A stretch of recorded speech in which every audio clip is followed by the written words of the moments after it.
Good evening. Tonight's student showcase features the Belton ISD Penguin Project, which recently brought Madagascar, a musical adventure junior, to the stage for its 4th annual production. With more than 90 student performers, this year's production marked the largest cast in program history and included 2 casts and an additional performance to expand opportunities for students to shine. The Penguin Project gives students with special needs the opportunity to perform in a fully staged musical alongside their peer mentors, building confidence, connection, and a sense of belonging through the performing arts. Please join me and welcome the Belton ISD's Penguin Project students as they begin tonight's student showcase.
Please make some noise for the Penguin Project.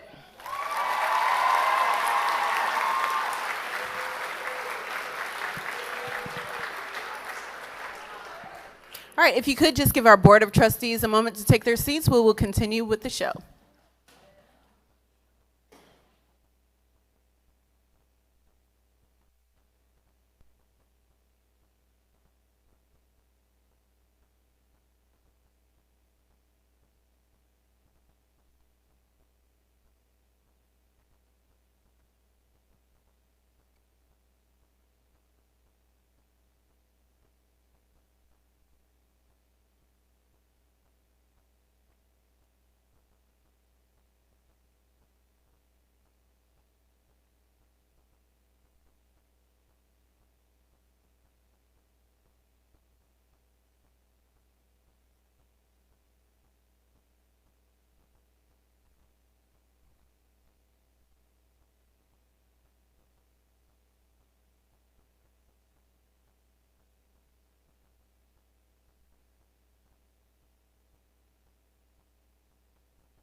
All right.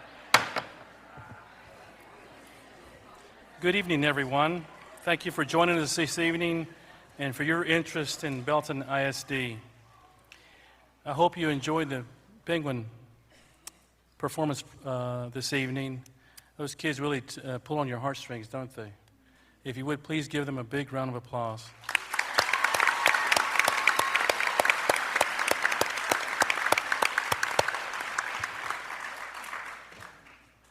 The time is now 6:15 p.m. and the Belton Independent School District Board of Trustees are now convened in a regular board meeting on Monday, May the 18th, 2026 at the Pittenger Fine Arts Center located at 400 North Wall Street in Belton, Texas.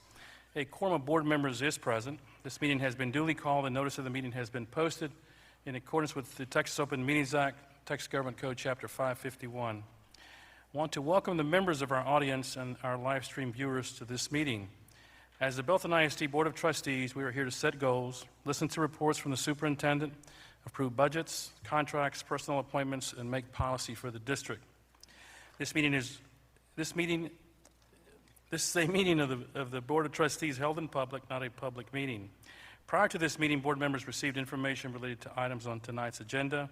Agenda items may not necessarily be handled in the order listed on the notice. This meeting is open to all who wish to attend and hear the matters discussed. These proceedings are being live streamed on the district's YouTube channel and will be available for review in the days following tonight's meeting. For the video to adequately reflect the proceedings, I respectfully ask that you please refrain from talking while others are speaking and that cell phones are on silent. If you would, please rise for a moment of silent prayer or meditation.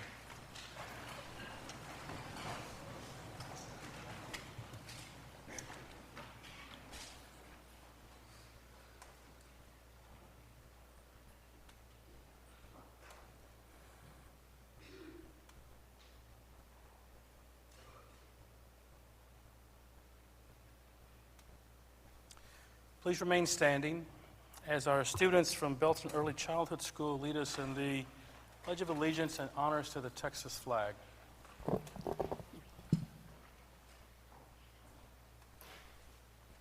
I pledge allegiance to the flag of the United States of America and to the republic for which it stands, one nation, under God, indivisible, with liberty and justice for all.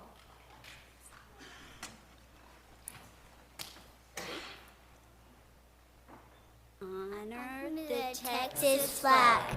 I pledge allegiance to the Texas, one state, under God, one and indivisible. Please be seated.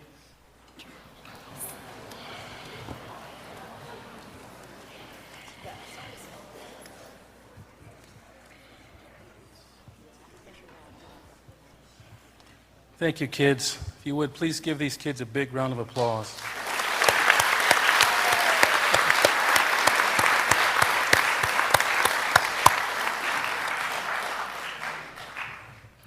The first item on the agenda this evening is administering the oath of office to our elected trustees. Becca will be joining us at the podium to administer the oath to our elected trustees. We're all going down for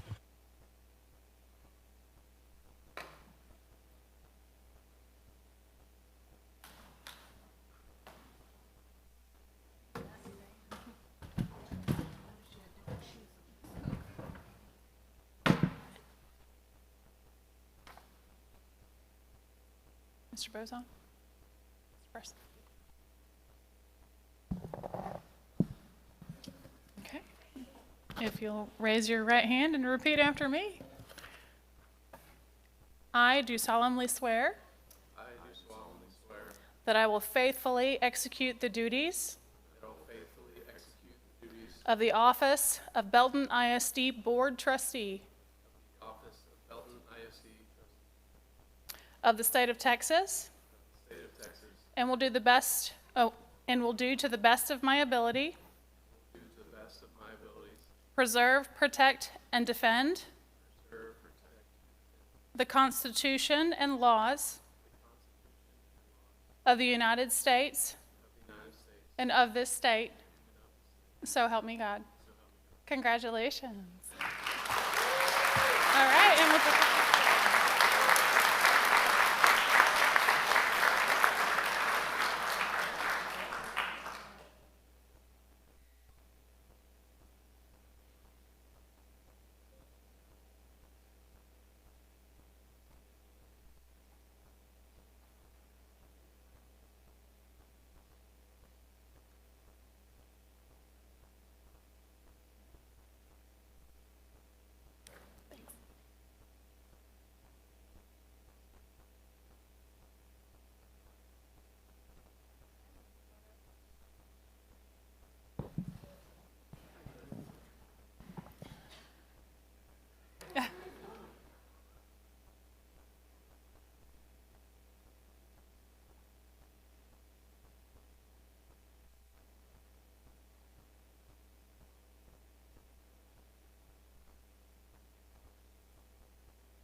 Congratulations is in order for Mr. Bozon and Mr. Preston.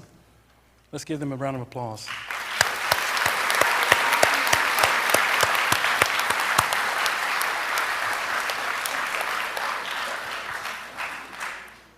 The next item on the agenda is recognitions. We'll turn it over to our communications team to lead us in that effort. Good evening. Tonight we are thrilled to introduce our student pledgers this evening, both from Belton Early Childhood School. We have Kobe Bailey and Hadley Brewer. Kobe his favorite subject is math. His friends describe him as cool and kind, and he is always ready to lend a helping hand. Hadley loves reading, and her friends describe her as helpful, silly, and funny, but most importantly, as someone who truly cares for others. Thank you, Kobe and Hadley, for leading us in our meeting tonight.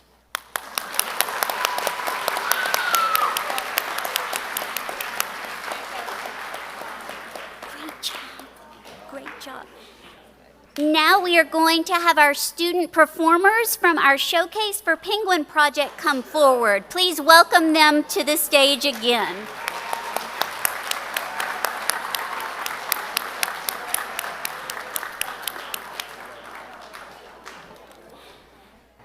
Tonight's showcase featured a little snippet from the Penguin Project's rendition of Madagascar that was presented earlier this year.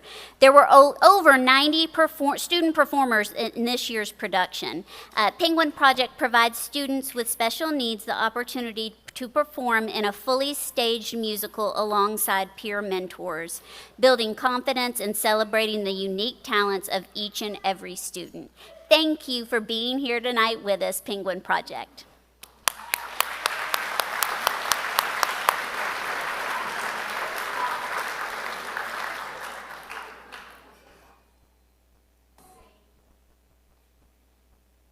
Now we are going to welcome to the front our Belton New Tech and Lake Belton High School robotics teams for qualifying.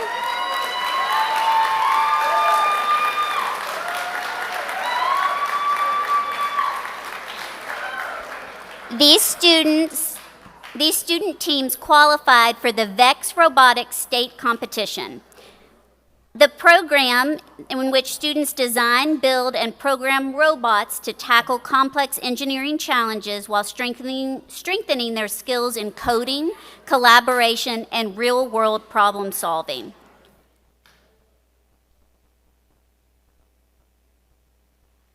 We, of course, have their teachers, Jessica Priscilla and Stephen Tyser, that are with us this evening. Congratulations, LBHS and Belton New Tech.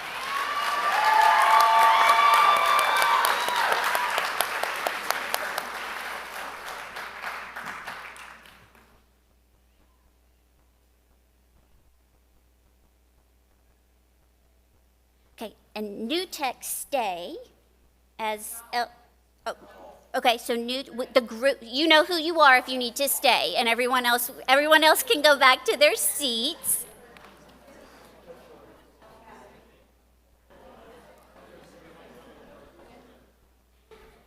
We have a special group that is staying with us on the stage because this group from Belton New Tech qualified for the World Championship, earning a second consecutive trip.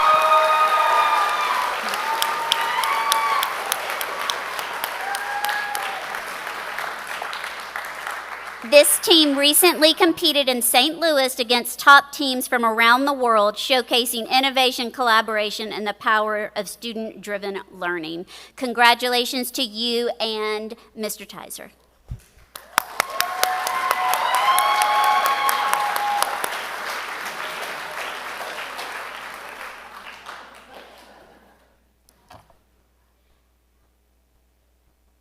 Next to the stage, we are going to welcome our BHS student. Is Carson here?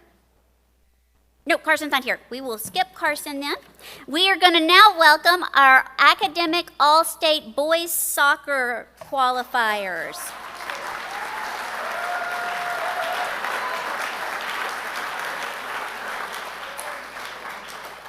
From Belton High School, we have Corin Ramazar, Valentin Villanueva, Daniel Arroyo, and Coach Carlo Mosnia. And from Lake Belton High School, Zane Fitzwater, Jacob Boone, and Jordan Tuggle, and Coach Kirshner. Congratulations.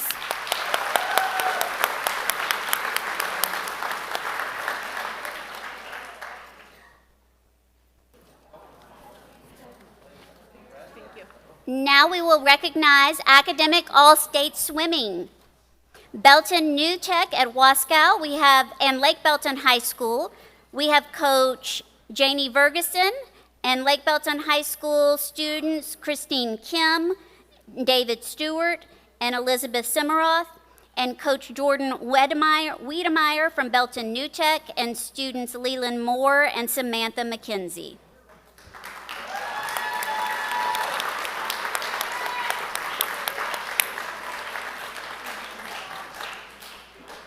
Thank you for your commitment to academic achievement and athletic excellence.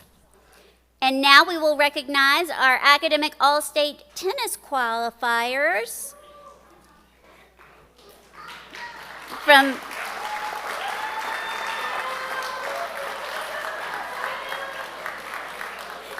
We have Lake Belton High School, Ari, Shreya, Claire, Arena, and Diego, and Coach Smith. And from Belton New Tech, Leland, Samantha, and Coach Jordan Wiedemeyer.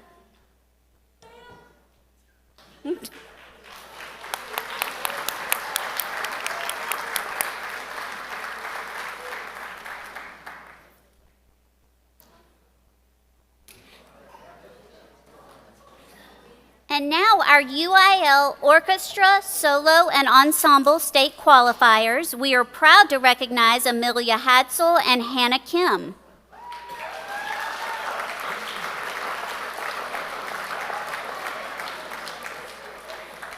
Amelia and Hannah will compete at the state level at UT at the end of this month. And thank you. Where's their director, Jenna Burchell? Oh.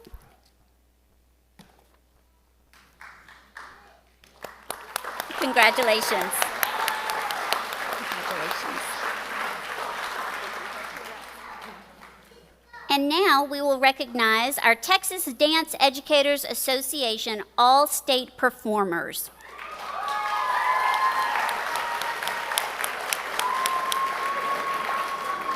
From Belton High School, we have Peyton McNeely, and from Lake Belton High School, Rivers Mahler.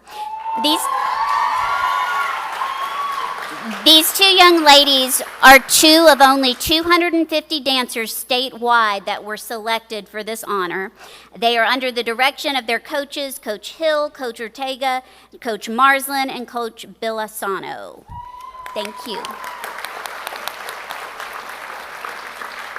And we're going to ask Lake Belton to stay up there for just a moment as we bring on the rest of the team to honor their success as Ascension National qualifiers.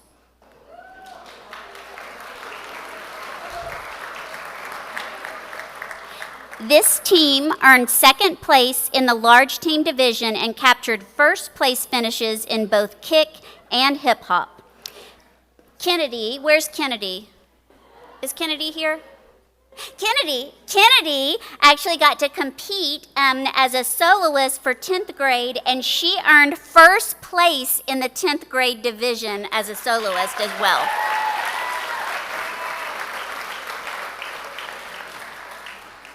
And again, thank you to Coaches Marsland and Bilasano for all that you do. Congratulations.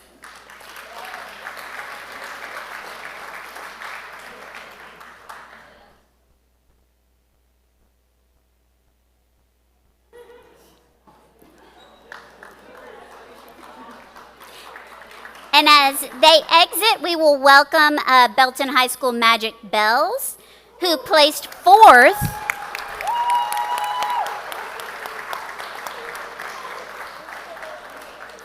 This team placed fourth at the American Dance Drill Team National Competition, earning a national championship title in jazz.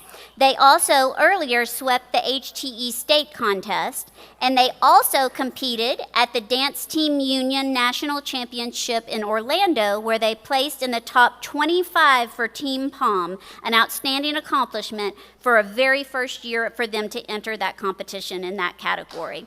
Thank you. Thank you to Coaches Hill and Ortega.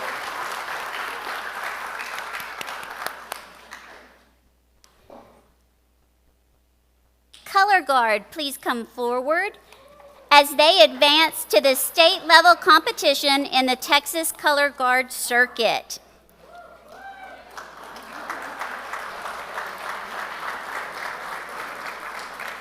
This achievement reflects the team's dedication, precision, and commitment throughout the season as they competed at the highest level.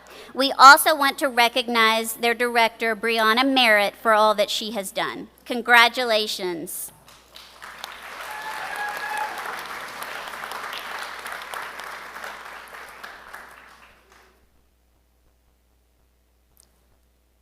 Thank you. Our next honorees will be those who qualified for the VASE state qualifiers. We have students Ethan, Samira, Mariel, Silas, They all advanced to the State Visual Art Scholastic Event through the Visual Arts Scholastic Event program. Ethan and Samira actually received level 4 ratings, which is the highest rating and distinction possible. And we definitely want to recognize their teachers, Miss Allerton and Miss Simmeroth. Thank you, guys.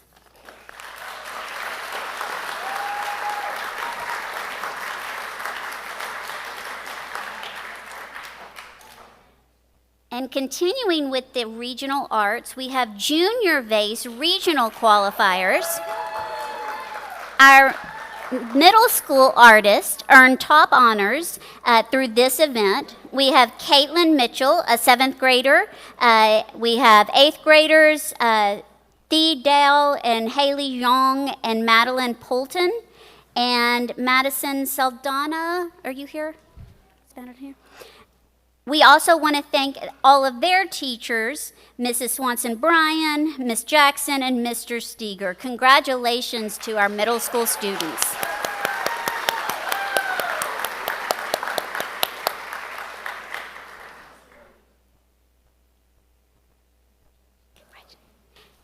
UIL Theatrical Design State Qualifiers, we are welcoming Emily Witt, Paloma Carmano Ortiz, and Ashley McDonald, who all qualified for the state UIL Theatrical Design Competition.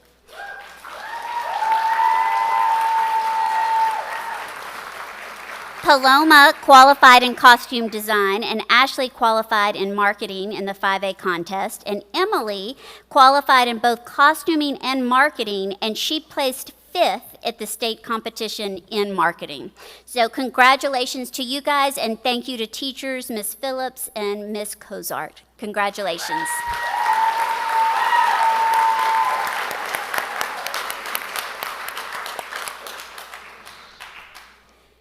Now we want to recognize our Texas Elementary Art Meet Top of Team participants. We have Camilla Munoz, a 3rd grader from Southwest Elementary, Eleanor Neal, a 5th grader from Chisholm Trail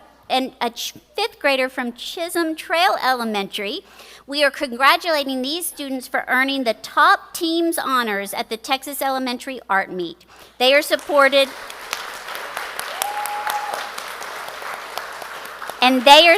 by their teachers, Christy Bernstein and Amber Gabriel. Congratulations to you all.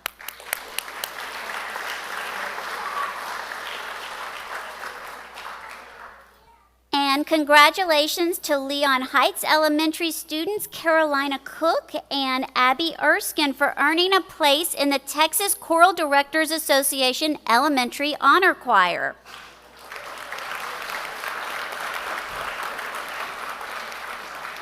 Carolina and Abby were chosen among the top sopranos and altos to represent Texas at this prestigious level. Abby earned this distinction for the 2nd consecutive year, and we absolutely want to thank Director Deborah Johnson.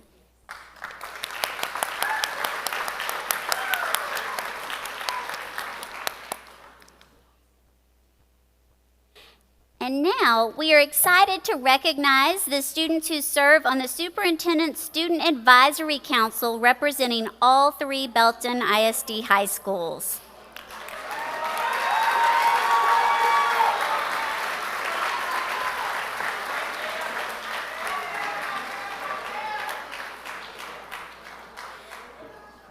Through this council, students have a direct voice in district leadership, sharing insight, feedback, and perspectives on topics that matter most to their peers and school communities. And later on this evening, you're going to hear more about this group and their work. And I just have to say, the red coats look awesome. Y'all look great. Congratulations. Congratulations. And now we're going to recognize Coach Kat Colburn of Belton Middle School, who was named the Texas Association of Basketball Coaches 2026 Girls Middle School Coach of the Year.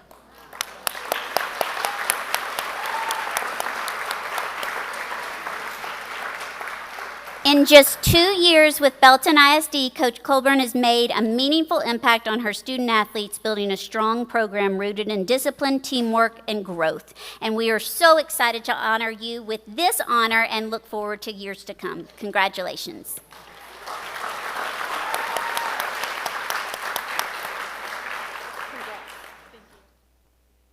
Now we'll recognize our new Belton New Tech at Wascow principal, Neil Flemons.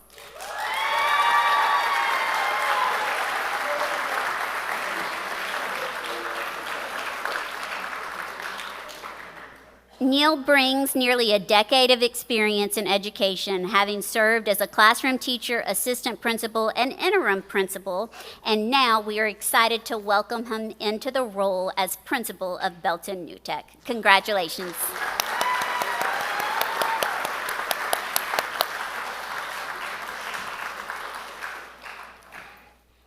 And we have several Temple Educator of the Month, Rotary Educator of the Months to recognize. We have Shelby Cozart and Ty Carter, who were nominated from Lake Belton High School, and they serve as theater directors who create an environment where each and every student feels valued and supported. We have Marjorie Trahern from Lake Belton High School also, who serves as a resource social studies teacher and supports programs including Hope Squad, Spirit Team, and Unified Robotics. And we have Jennifer Holscher, who is a teacher at Sparta, who has more than 20 years of service. Jen serves in a special education resource and inclusion role where she ensures every student feels supported and empowered to succeed. You all are truly exceptional educators, and we are so honored to recognize you this evening.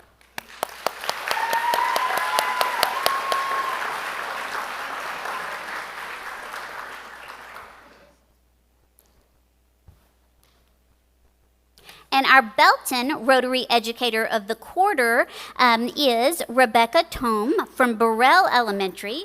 Miss Tome is a dedicated music teacher who creates engaging learning experiences that inspire a love of music and provide meaningful opportunities for students and families. Congratulations on this exemplary honor.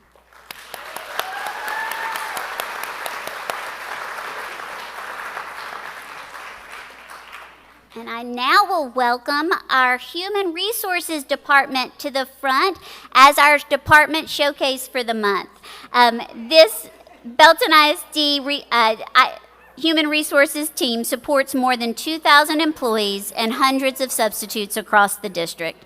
From recruiting and retaining high-quality staff to supporting employees and ensuring compliance, their work is absolutely essential to the success of our schools. We thank you, Human Resources team, for your incredible dedication and impact across the district.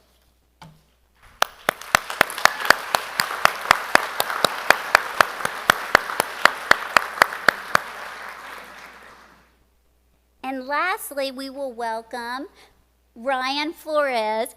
Good to see you. To the front as one of the co-owners of Johnny's Cleaning and Tailoring. With graduation week upon us, we would be remiss not to recognize Johnny's Cleaning and Tailoring as a valued community partner, because you may or may not know this, but every year they offer to provide complimentary gown pressing for all of our students and staff during graduation season.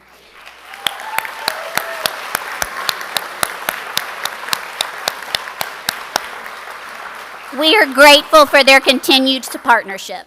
Thank you so much. See you. And with that, yes, it concludes our recognitions, but if you don't mind staying where you are for just a moment, and the board will dismiss us from the top.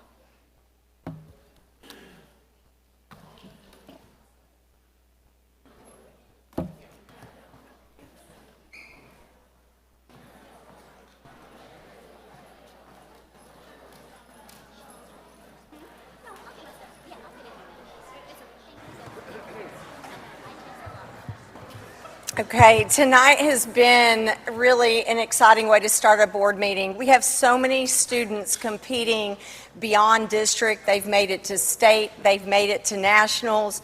We have teams that have made it to internationals. And we, one, celebrate our students and the great job that they did. Can we give them a round of applause?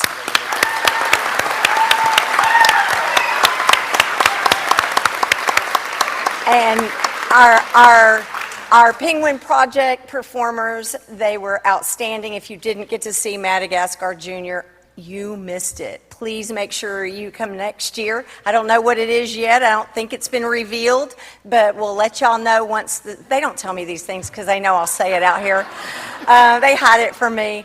And last thing I want to say, yes, thank you to our partners, our community partners, our incredible staff. But behind all of these student recognitions this evening are teachers and directors who put so much into getting our students to the point that they are, as well as their families. So let's give them a round of applause as well.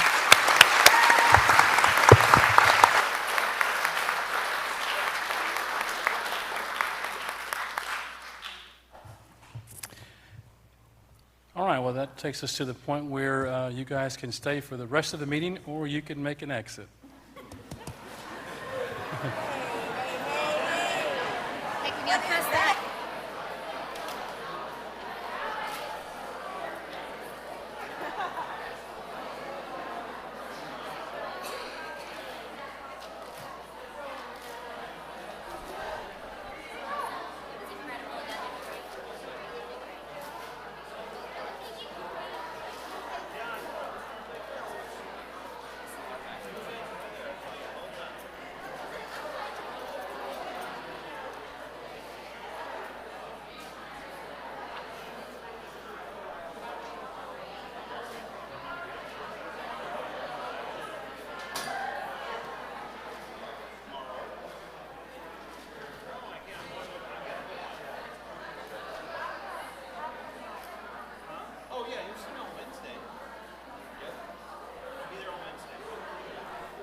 Yes, I did. I think I did say that, actually. I think that is what I said the first time. I think I recovered, but I can't.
Next on the agenda are public comments.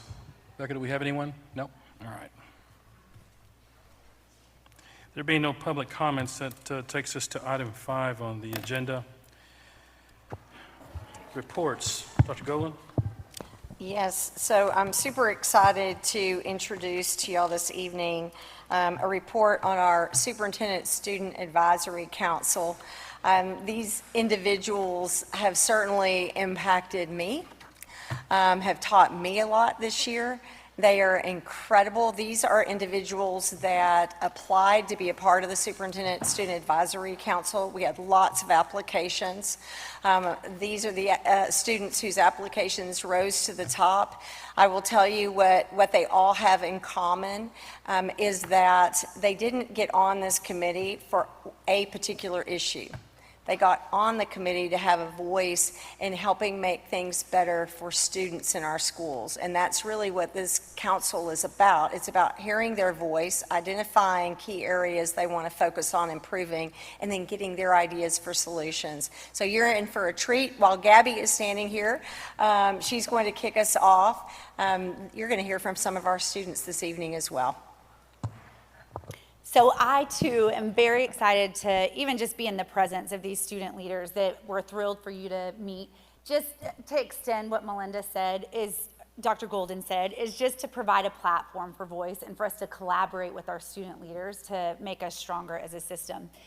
We have had the Superintendent Student Advisory Council for 3 years, and this year we have 15 students on our council representing all of our high schools. This year, they were given a task that Ben will go a little bit further in depth with that is really kind of inquiry driven and an area of need that they collectively identify across Belton ISD that's not necessarily unique to their campus. It starts in that place, but then we work towards finding something that we share in common. And we want to be able to share with you how over time these students have impacted our system and then hear more from their voice. Our very first council spent some time focusing on connectedness and connections between other students, and the outcomes from that from our 23-24 school year was we identified a Hope Squad as a need for our community, and they successfully helped us launch that. And so you're hearing more about Hope Squad this year, and that came from a project with our students in 23-24. Last year, our students really identified a need to strengthen our counseling and advising for students, and so we are actively working on those improvements right now, even pursued a grant through the state of Texas that's helping us strengthen and align ourselves with the effective advising framework, a direct result of our students' voice.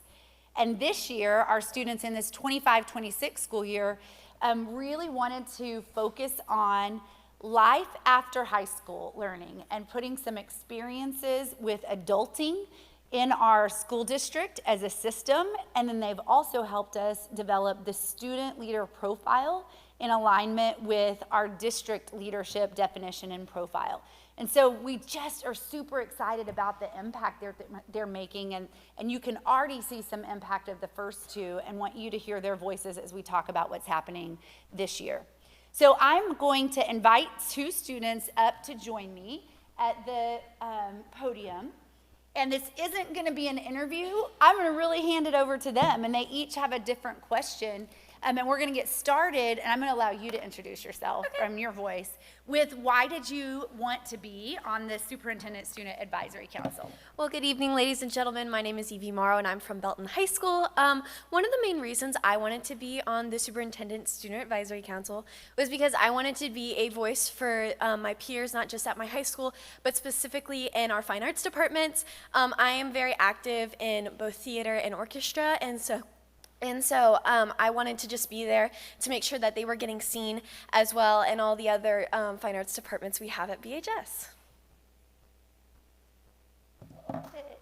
This is a familiar face to some of you all who joined our strategic planning process. Will you talk just a little bit about your experience serving on the Superintendent Student Advisory Council?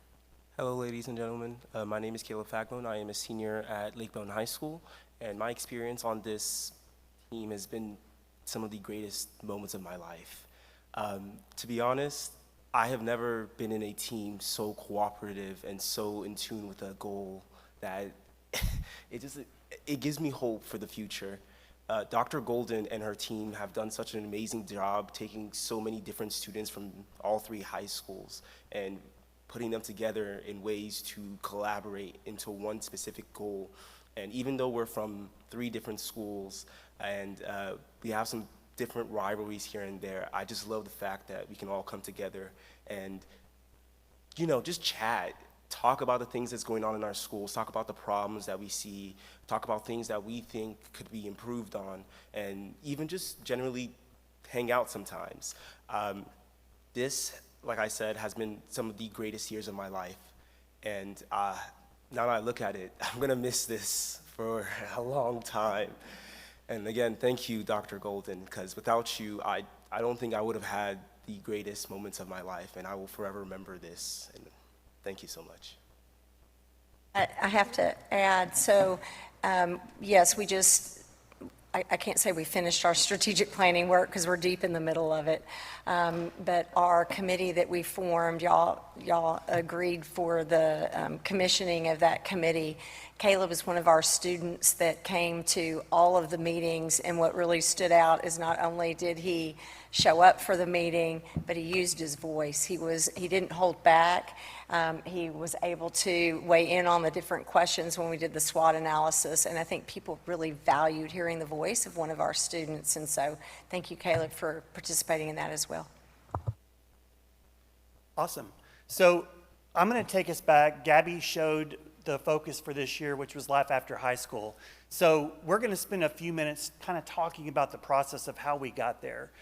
It's important to know that from the get-go, as we mentioned, this is complete student voice, and the students are owning all of this work.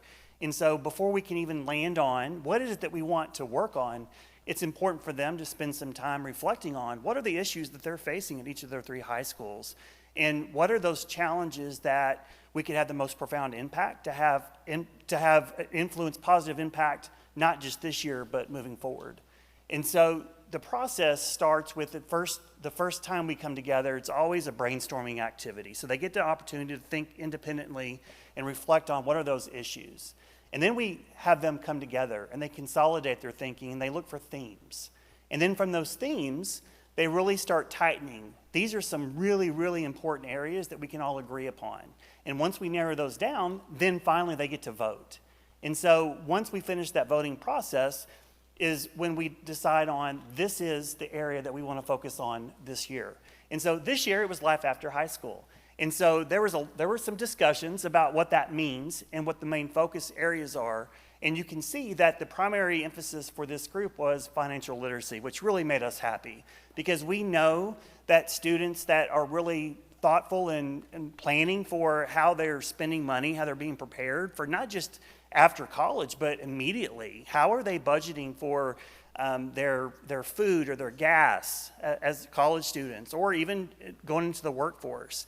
And how are we being responsible with not buying or signing up for all those credit cards and getting in debt at an early age? So this is really important topic for them. And so this is the primary focus, although there were some other areas that some of the groups kind of focused on as well, like changing tires, things like that. The main emphasis was on financial literacy. I'm going to come back to the second key area that we focused on with student leader level profile in just a few minutes, but I'm going to turn over to the star, one of our stars, Vishnu. I'm going to let him introduce himself. This guy is incredible, and we are so lucky that he is a Belton ISD student. I promise you we're going to hear his name down the road, and you'll see why in just a few minutes. Vishnu. Good evening, ladies and gentlemen. My name is Vishnu Kakarla, and I had the distinct privilege of serving on the Lake Belton High School SSAC team. Let me just start off by saying it was one of the most incredible experiences of my life.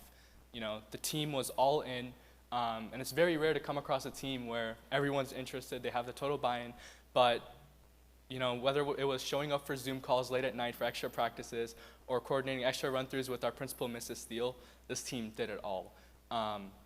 And we developed a framework where you can take any skill and turn it into a skill you can teach to seniors or anyone who's interested, really. And we focused on financial literacy because we found some data that showed us that it was the most pressing issue facing our community today. And yeah, the team was amazing. This wouldn't have been possible with our SSAC mentors, Dr. Smith, Dr. Morgan, Dr. Golden. I'm sure I'm missing someone, but it's just been amazing, phenomenal experience, and I'm proud to have been a part of this team.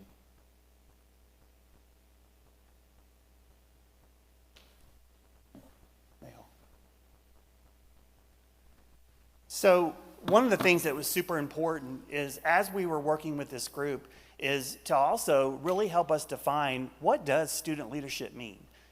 As you were aware, we've been working on the leadership definition in Belton ISD for several years now. When we think about what leadership means in Belton ISD in the three main categories of pursuing excellence at the very back end of it, building culture and then empowering people. Those are three key areas that we all want to focus on from the very top, whatever position it is, all the way down to the student level. And so our students helped us define and build out our leadership profile definition.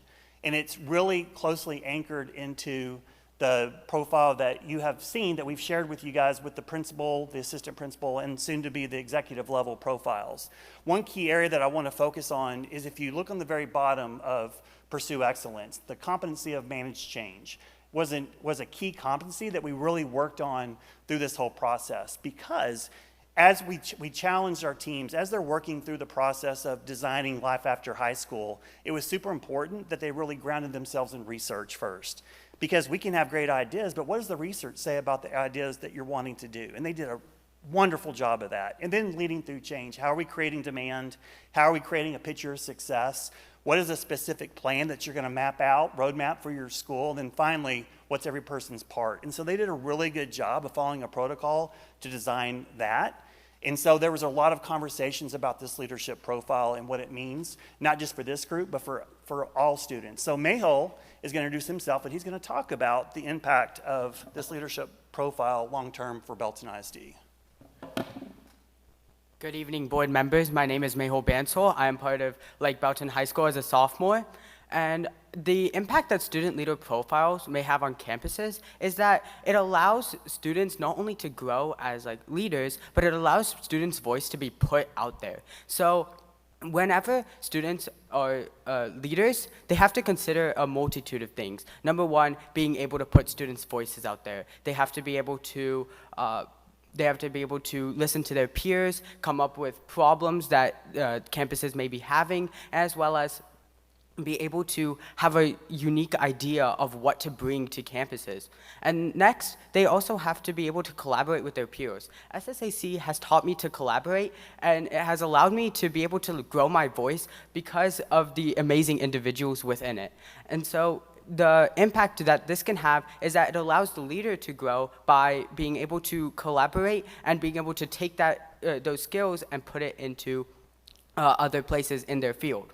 And lastly, a leader must be able to collaborate as well as be able to push their solutions. So by collaborating with their peers, they are able to create solutions which can then be pushed out to, especially in this case, campuses, and be able to show an impact and change while showing how students can be able to help while helping students in this process as well. So the impact that student leader profile can have is that we come together, we define problems, we actually create solutions, and when we then push those solutions so that we can create a better change for everyone. Thank you.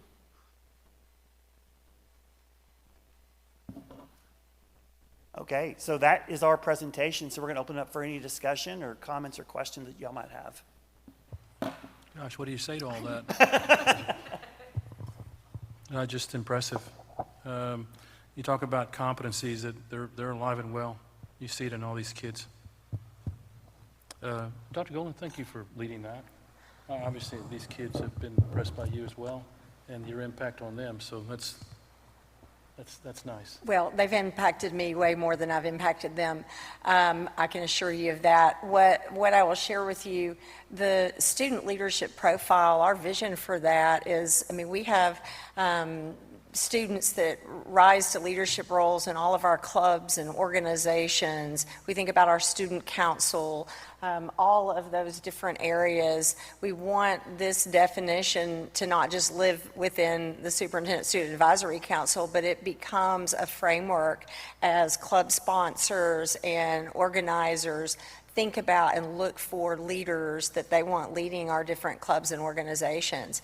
You know, we want students that can build culture, and that's what they did. We want students that can empower people, not just have their idea be the idea, but hear other ideas and then pursue excellence. And that's what, I mean, the words you see on that profile are their words. They came up with that, refined that. We went through a couple of iterations.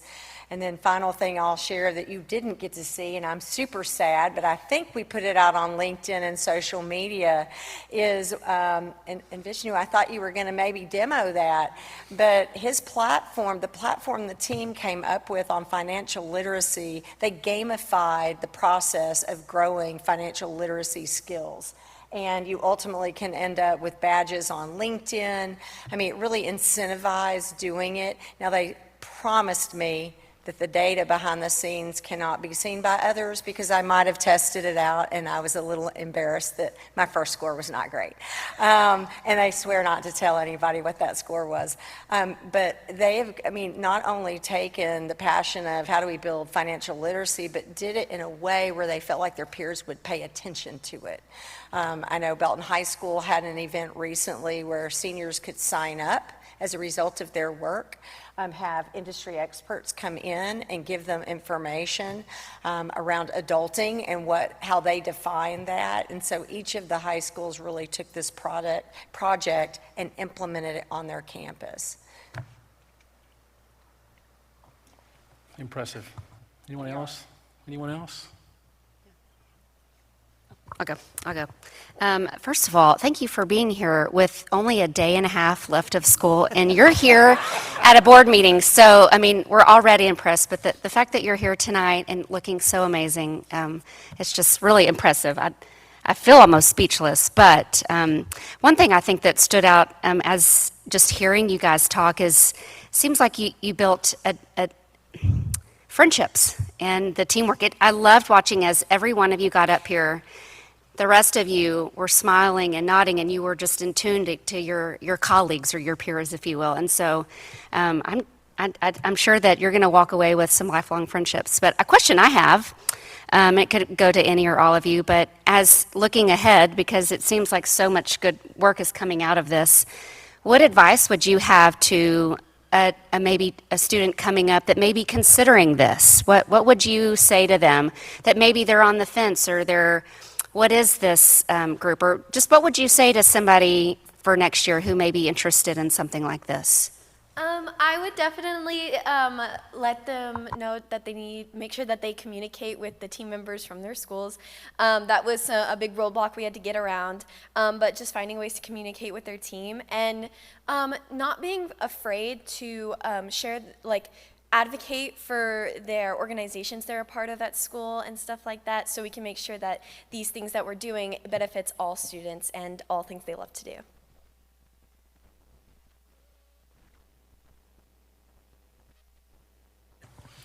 Thank you all so much. Just so impressive from a presentation standpoint tonight. I think what you're doing is so important. And so I'm going to ask two questions and maybe make Dr. Golden squirm a little bit. So do you say, I want to know the real deal, right? Straight answer, right? Do you feel like your voices as students are being, do you feel like those voices are being heard right now? Absolutely. To be honest, when I first joined SSAC, I thought that this was just going to be a one and done thing. I was just doing this for the recognition and everything else. But when I saw the implementation of Hope Squad, especially during a dark time in my school, we had lost a student due to depression, and it really impacted all of us as a community. So when I saw the implementation of Hope Squad as a whole, it was as if someone had lifted a giant weight off of my chest, or as if I was in the water and someone had pulled me out of it and I could finally breathe again. And it's just so beautiful to see that I have an actual impact with all the things I do with this team. We really do our best to do the research, the effort into practicing how we're gonna present all the things we've done to Dr. Golden and the team. And this research as a whole helps the entire school district. We're not just looking at just our schools in general. As much as we would just love to say this is only for our schools, it really isn't. Our research and everything in which we've done is collectively due to all the things we've seen throughout all of our school districts. Or not school districts, but schools. We look at all the problems being implemented or haven't been implemented in our schools. We come together and say, hey, what exactly do we see? What common trope do we see across all 3 schools? And then we come together and make an actual solution and push it forward, like my dear friend Mayhol said. And this impact is incredible. I'm going to be completely honest with you. I have enjoyed the impact it's had on my school. Morale is high. People are actually looking forward to whatever teachers are actually going to bring in or what APs are going to actually implement into the school to have them do. And with the implementation of what Vishnu's doing, I've seen kids literally gear up and ready because they want to know how finance works. They understand that money is an actual problem in this world and that they have to work towards understanding it so they don't get scammed or so they don't fall out of their place in standing in this world. So yes, it does have an impact, and yes, it is working. Yeah. And so in the spirit of continuous improvement, right, what can we, either as a board, what can we as a superintendent and Belton ISD administrative team, what can we do to continue to sort of push this to even further and further heights? Do you have any suggestions you want to share? Honestly, no suggestions. I mean, like Caleb said, our voices are heard, and I feel comforted knowing that such a program exists, because I know not all districts have this opportunity. And Ms. Nino asked me to share an update about my platform.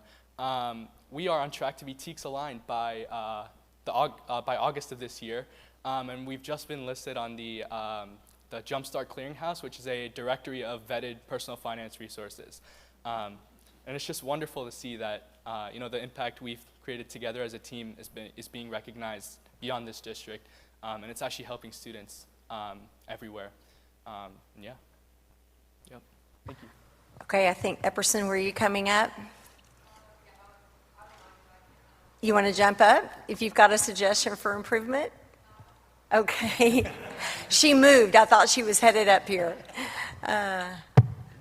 I mean, we certainly think there's lots of things we can do different. I mean, I have to thank Gabby and Mike and Ben for all of their help in working with our team this year. But after every single time, we'll be sending a survey out to them and ask them to really think about what can we do to improve this process so that it gets better and better, and we make sure that voices are heard and we're prioritizing what they believe are the most important issues on their campuses.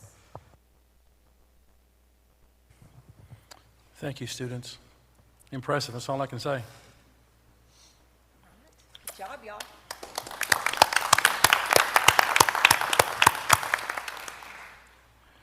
One of the changes we'll make for next year is our Superintendent Student Advisory Council members are going to sign up for board meetings, and they're going to be greeting people as they're coming into board meetings and be our ambassadors for board meetings. So that's something that we'll be adding next year. And sorry, I was about to introduce Cassandra. I'm ahead of you, sir. Sorry. Oh, okay. 5B, Go For Update, Hope Squad. Well, I feel like it's a continuation of the last presentation. Sorry about that. So goal 4, our goal was to implement Hope Squad at all of our campuses. The broader picture of goal 4 is really around creating a culture of value support and challenge to grow. We know that the implementation of Hope Squad alone does not help us. I mean, that does not achieve the full goal. This was a KPM, one of our key progress measures. And we did fulfill that key progress measure this year. And again, you heard that this came to us through the work of last year's Student Advisory Council. And so I'm going to, or I guess actually it was 2 years ago. So Dr. Spearman, we're going to turn it over to you for you to do a deep dive and give us an update. I don't know how I follow that, because that is an example of value, support, and growth amongst our students. As Dr. Golden has said, Hope Squad was a recommendation from our Student Advisory group from 2 years ago, and we actually started last year, but we only implemented at high school and a couple of the middle schools.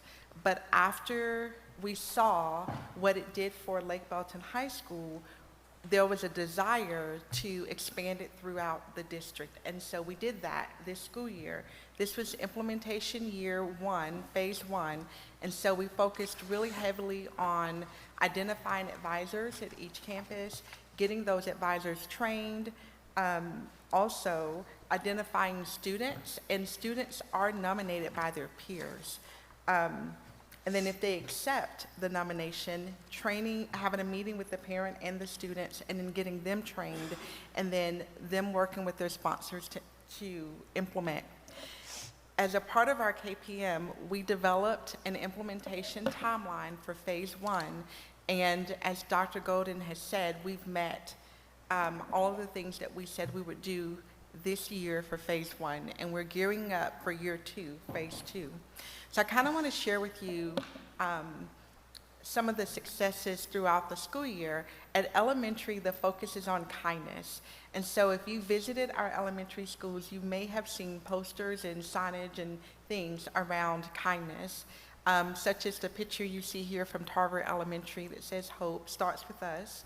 At middle school, the focus is still on kindness, but also anti-bullying.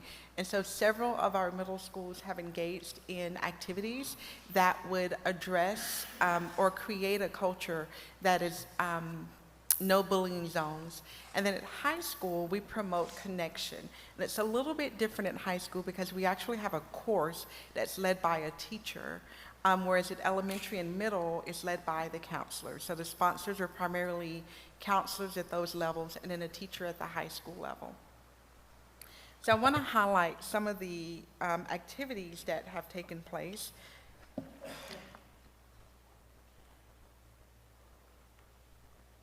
One of the problems that we identified in our district is needing to reduce the number of students who were qualified as chronically absent from school. So the Hope Squads district-wide created a We Missed You campaign where they designed postcards that were filled out and mailed to students, basically saying we missed you with a personal note on each card. And research tells us that when people are missed and they feel connected, they're more likely to attend school more regularly. And so that was a district-wide campaign that was shared that we hope to continue in the future.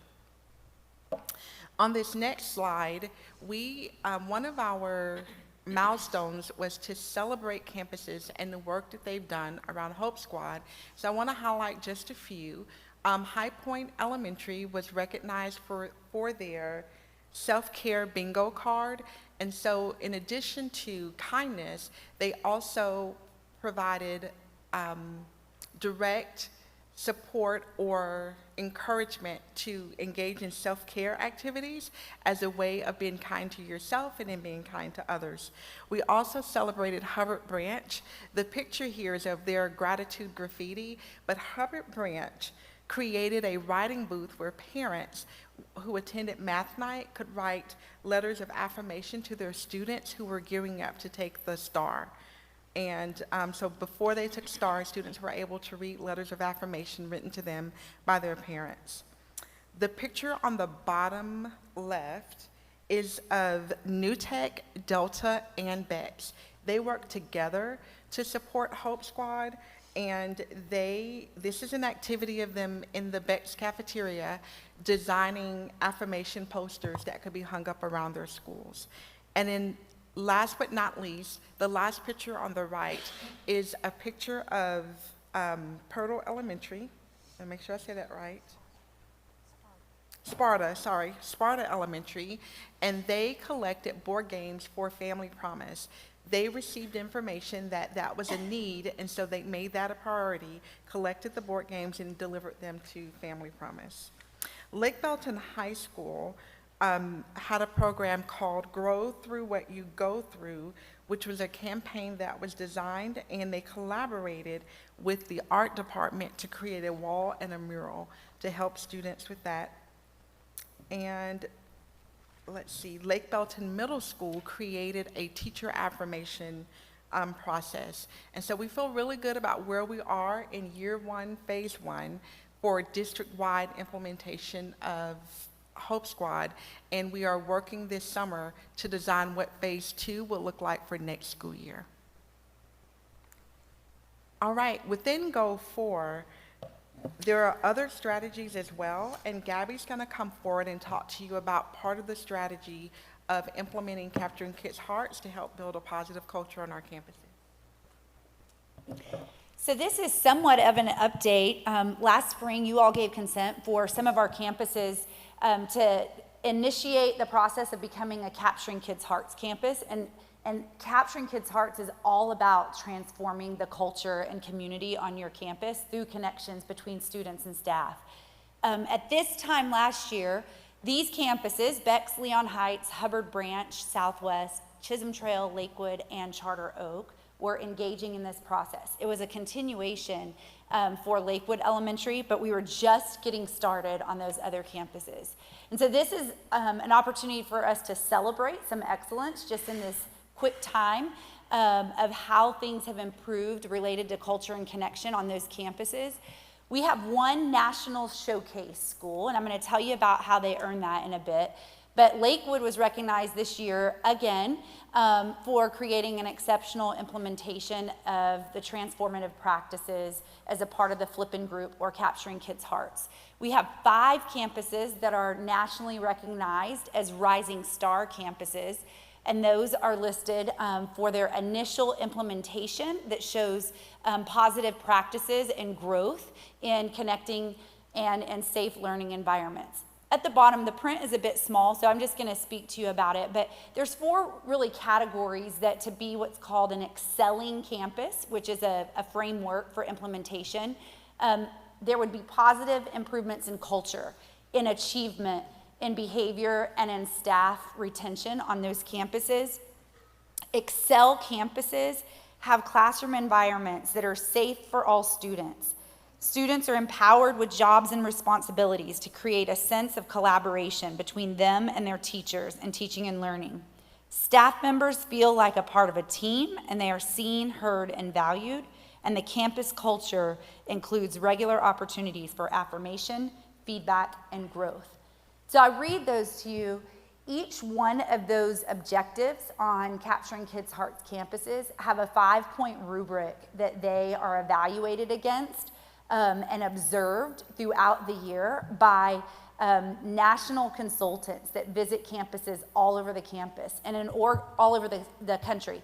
In order to receive this recognition, their outcomes must be above the norms across the country in order to get that recognition. And so we're really proud of what has happened in a very short amount of time on our campuses, and we look forward to seeing this grow over time as it relates to Capturing Kids' Hearts specifically and that focus on improving culture in our communities.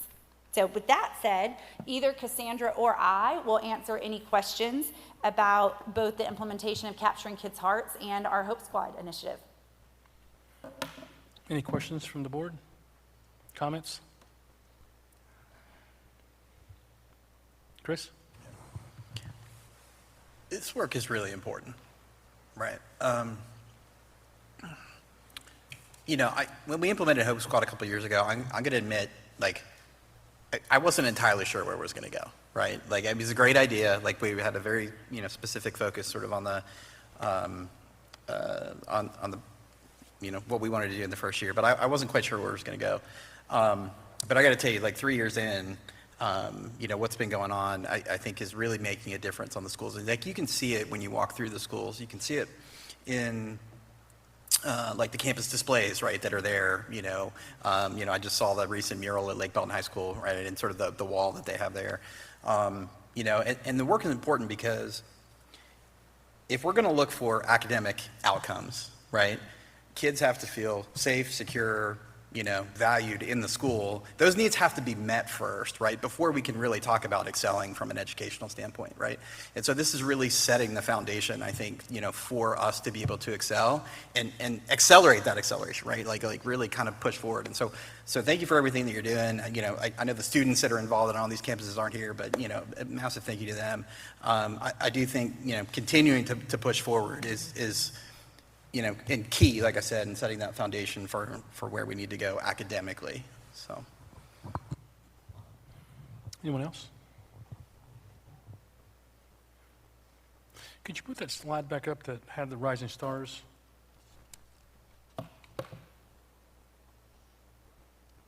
I just wanted to see which ones were on there. Thank you. Anyone else? Okay, thank you, ladies. Yeah.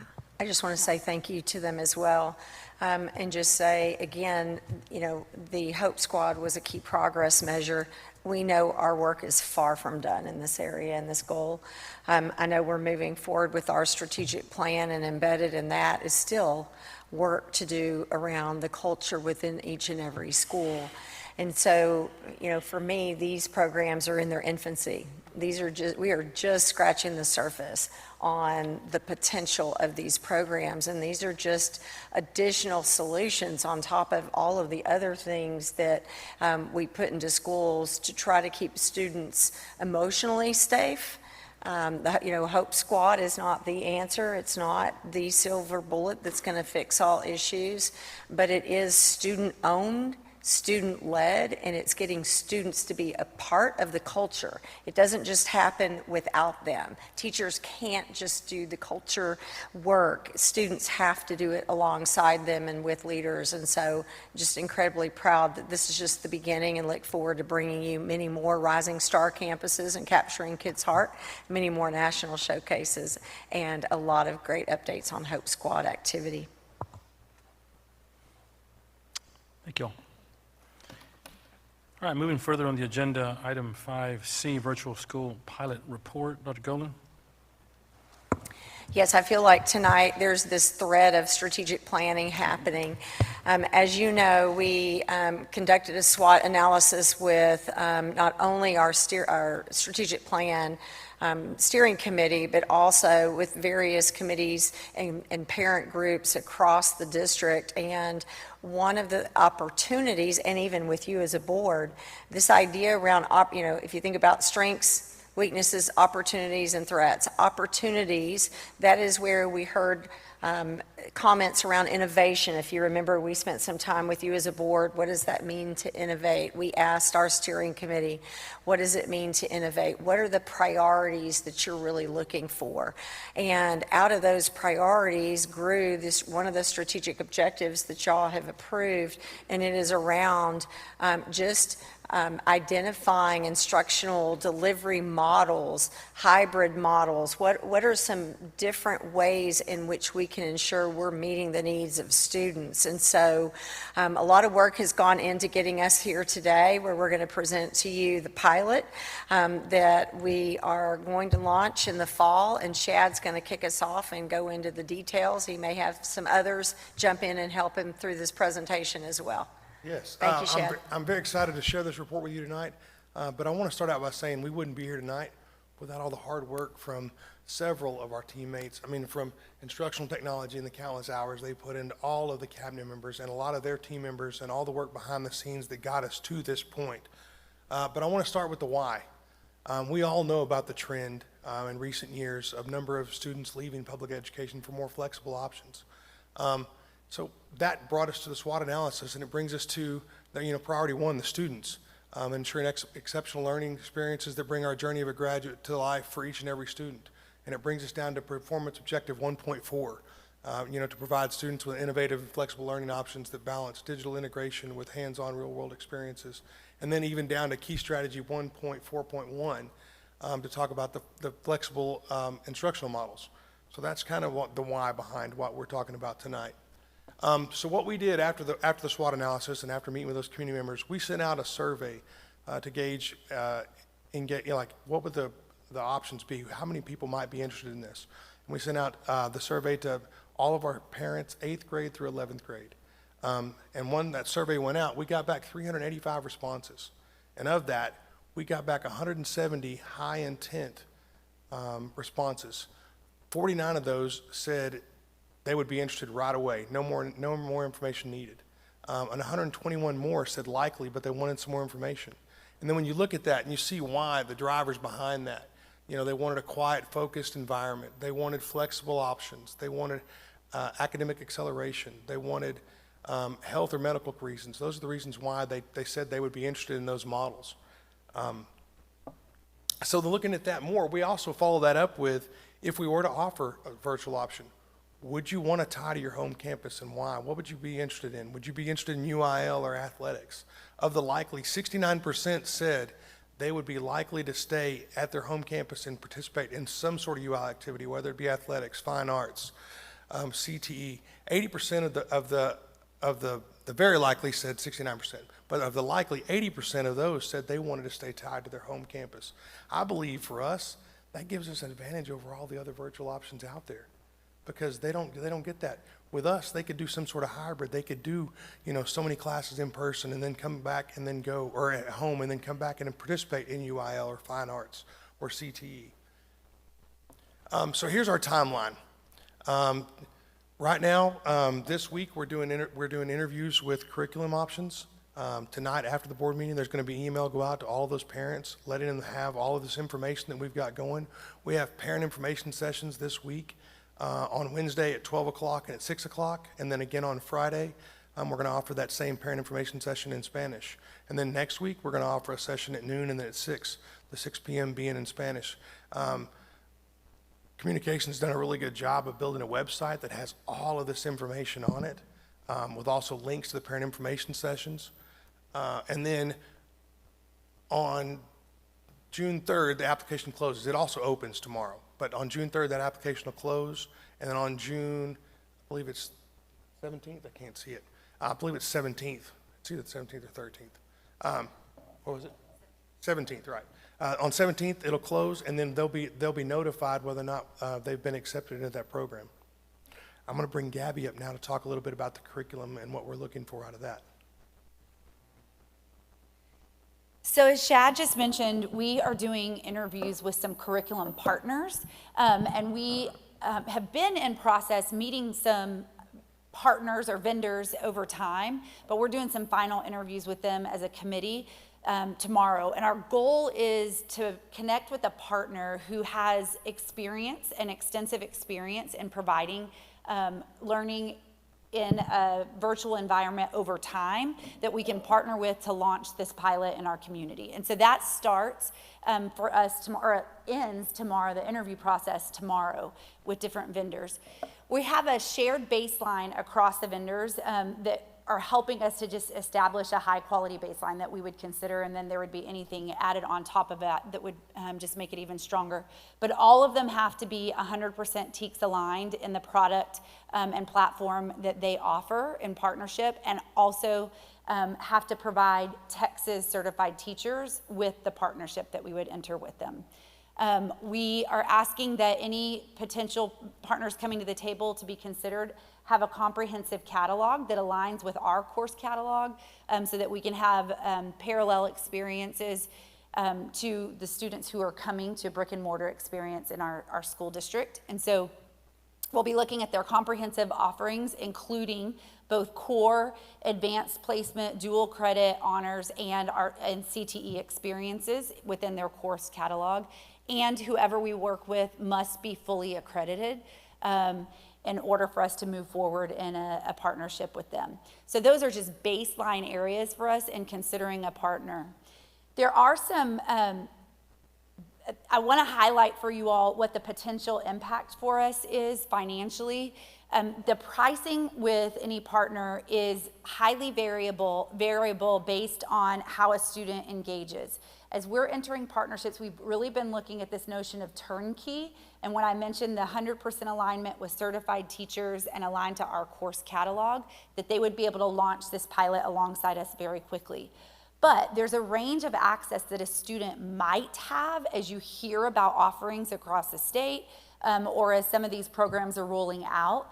There's a flexible a la carte offering. We have students right now who take a la carte courses through the Texas Virtual Schools Network, and there's a fee associated with that.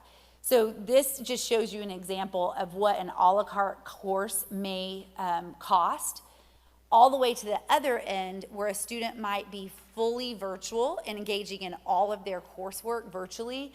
The highest price point that we've seen is around $2,800 for that student. That intent of that visual is just to show you range. Our focus is really on a primary virtual or hybrid option, but there's definitely approval within the state of Texas now for a la carte. So if we had a target of 75 students, which we've communicated, the max cost, if we were at the highest end, would be $216,000 for them to have access to that program. And then we have also identified that we need a coordinator of the virtual schools program that would have a salary cost associated with that. So with that total cost, when we consider the basic allotment for each student at $6,200, we could see a potential return of $164,000 as a part of launching this pilot for us in our district. So we just really wanted to share that with you, this range of potential impact financially for us as we launch the pilot. I want to come back to the selection process, though.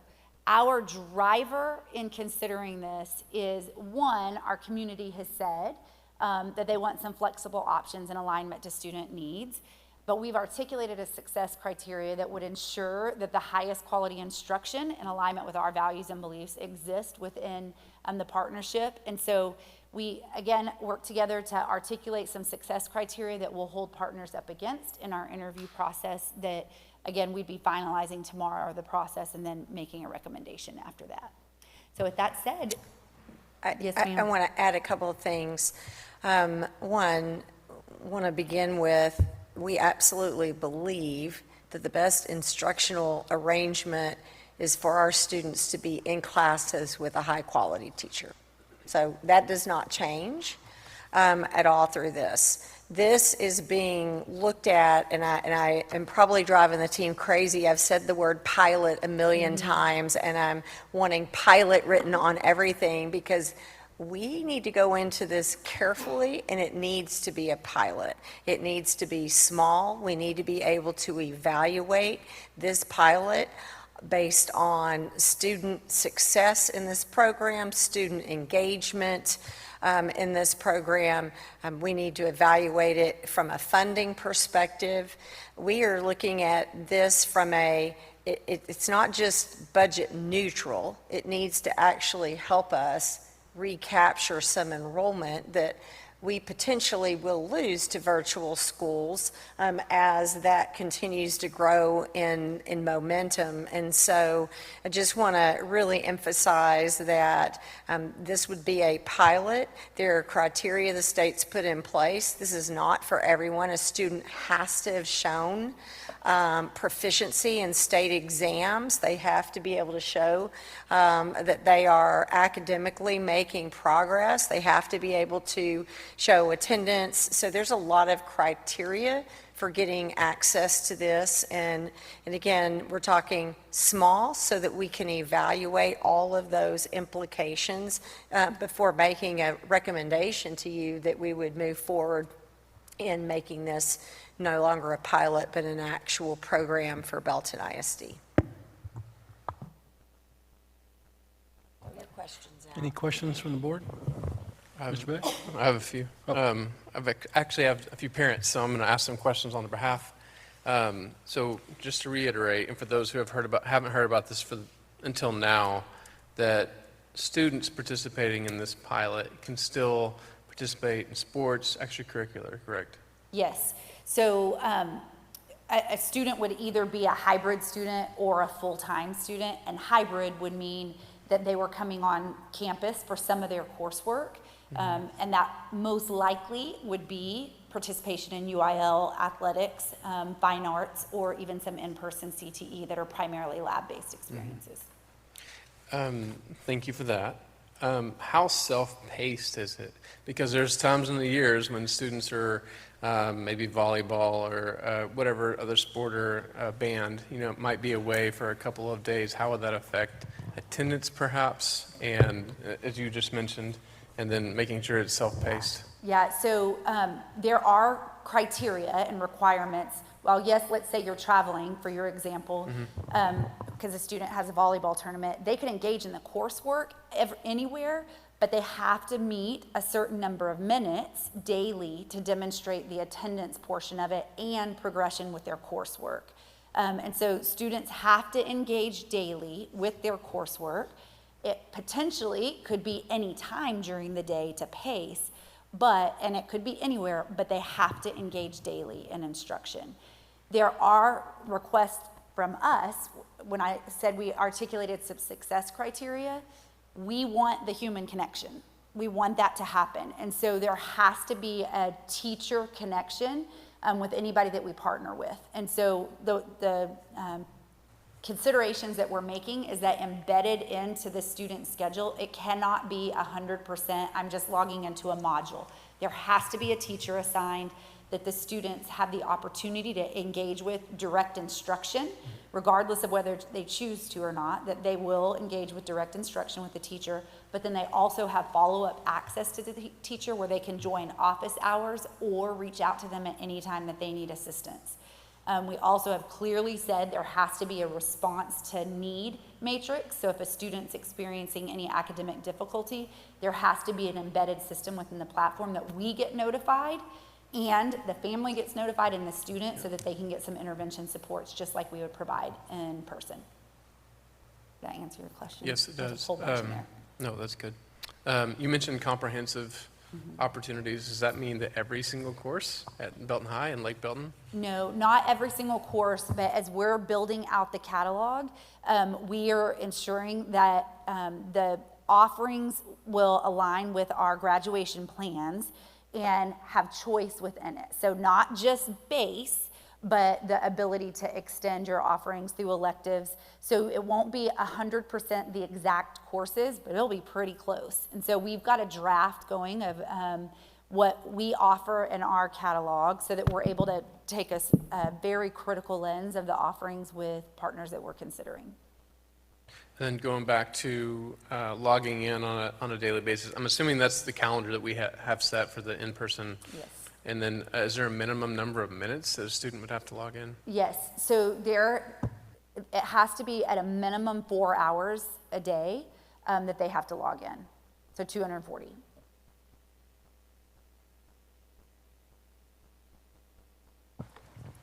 Chris? Oh, Mr. Betts? Sorry. Yeah, Dr. Golden talked about that we want to recapture some enrollment. But I was wondering, outside of students who are already attending Belton ISD, did we send out any kind of, did we? We included those in the surveys we sent out. We reached out to all the leavers from this year and asked them about their participation, if they would be interested in coming back to virtual too. So were there all of the leavers, is that those that left the, Yeah. can you give an idea of, was there any interest or was there? Oh, yeah. There were some. No, sorry. Okay. I will say, I'll add to that, we had a section of it that included comments so that families could tell us why. And while you asked about leavers, we even saw comments from families that are in our system right now who said, we're so thankful to learn that this is being considered because we're aware of the virtual in this district, this district, this district that we were considering going to, and now we won't because this is an option. Or they're gonna come to information to find out, so. I have another question. And this would be eligible for students who are living outside of our geographic boundaries, correct? Yes, and so as we launch our website after this meeting, we clearly articulate how that is handled. So if somebody's outside of our boundaries, we would follow the transfer process that we have in place already. And so we're trying to align as much as possible to the processes that we already have in place. And so that would not, so if a student did not live within our geographic boundaries, they would go through transfer to follow protocols to be able to participate in UIL activities as well? Yes. Mike, do you need to add anything on UIL?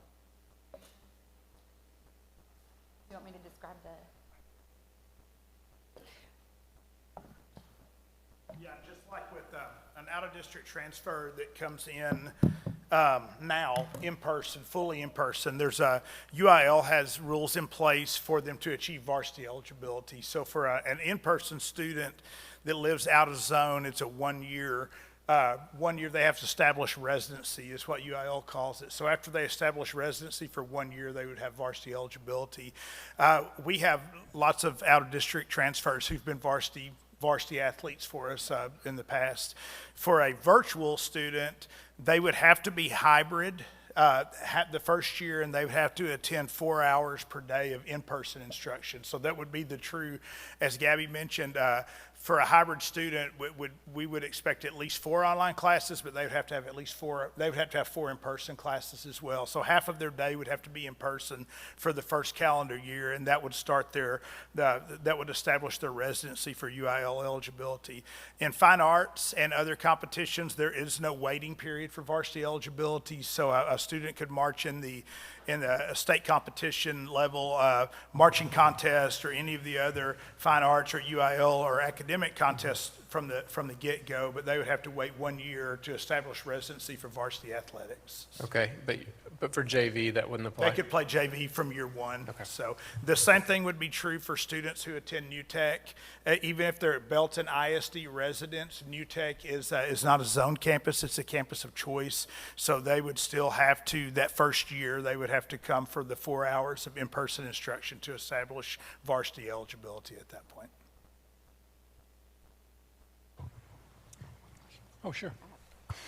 Question regarding just the cost. So on one of the slides, you had on the high-end range, that up to $2,800. That cost is on our behalf. We pay for that on behalf of the student. Yes. So for a student to participate, there's no cost to the family if they're living in the boundaries of our school district. Is that correct? Correct. But if they transfer in, there's still a transfer fee. Yes. Okay. Just I do want to make sure that we're really clear too, because I don't think I named it. This pilot is 9 through 12 also. Wanted to make sure that was really clear, that it's our high schools. Is there a cap of how many kids we're hoping to get in this pilot? Yeah, so we have been talking about a target of 75 students to get started. Okay. Total for 9th through 12th. Chris? Yeah, I think another important item to bring home is these students would still be associated with the campus, right? So it's not a virtual entity, right, at Fourth High School, right? So they're participants in our local schools. Their performance is going to be included in the performance of the high school that they're associated with, right? And so I think having the now just change the slide. The success position, the virtual school program coordinator position, right? I think is a really important part of this program, right? We've got to have somebody who's got eyes on, whose job, whose responsibility is making the connection with the student, potentially making the connection to the families, and making sure that we are driving success into this program, okay?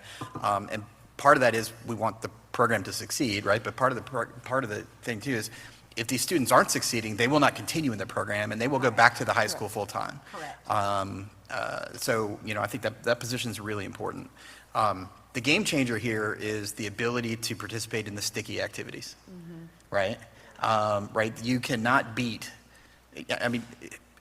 Belton ISD in career and technical education, right? CTE is like the magic fairy dust, right? Of what's going on, right? We compete nationally and internationally.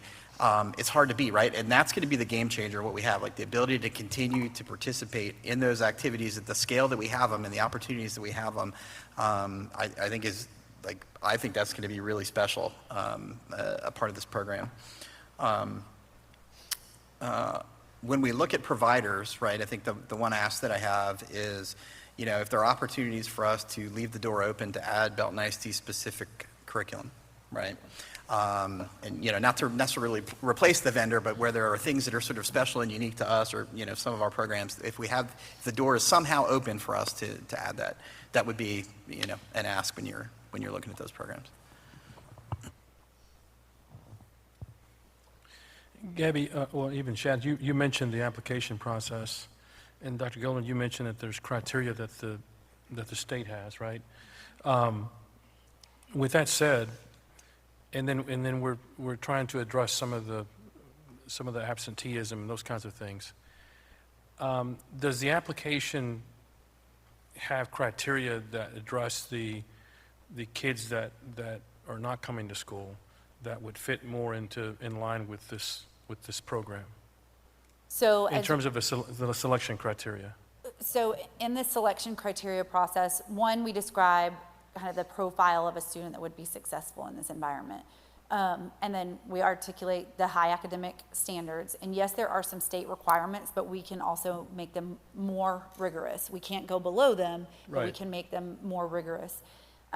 One of the things that we've noted is that you have to have good standing with attendance as well. What we do not want to reinforce in any way is that this is an opportunity not to engage in school. And so attendance is one of our criteria for even consideration to take part in Virtual Academy. Okay, thank you. So I just want to be clear again on what this is not, right?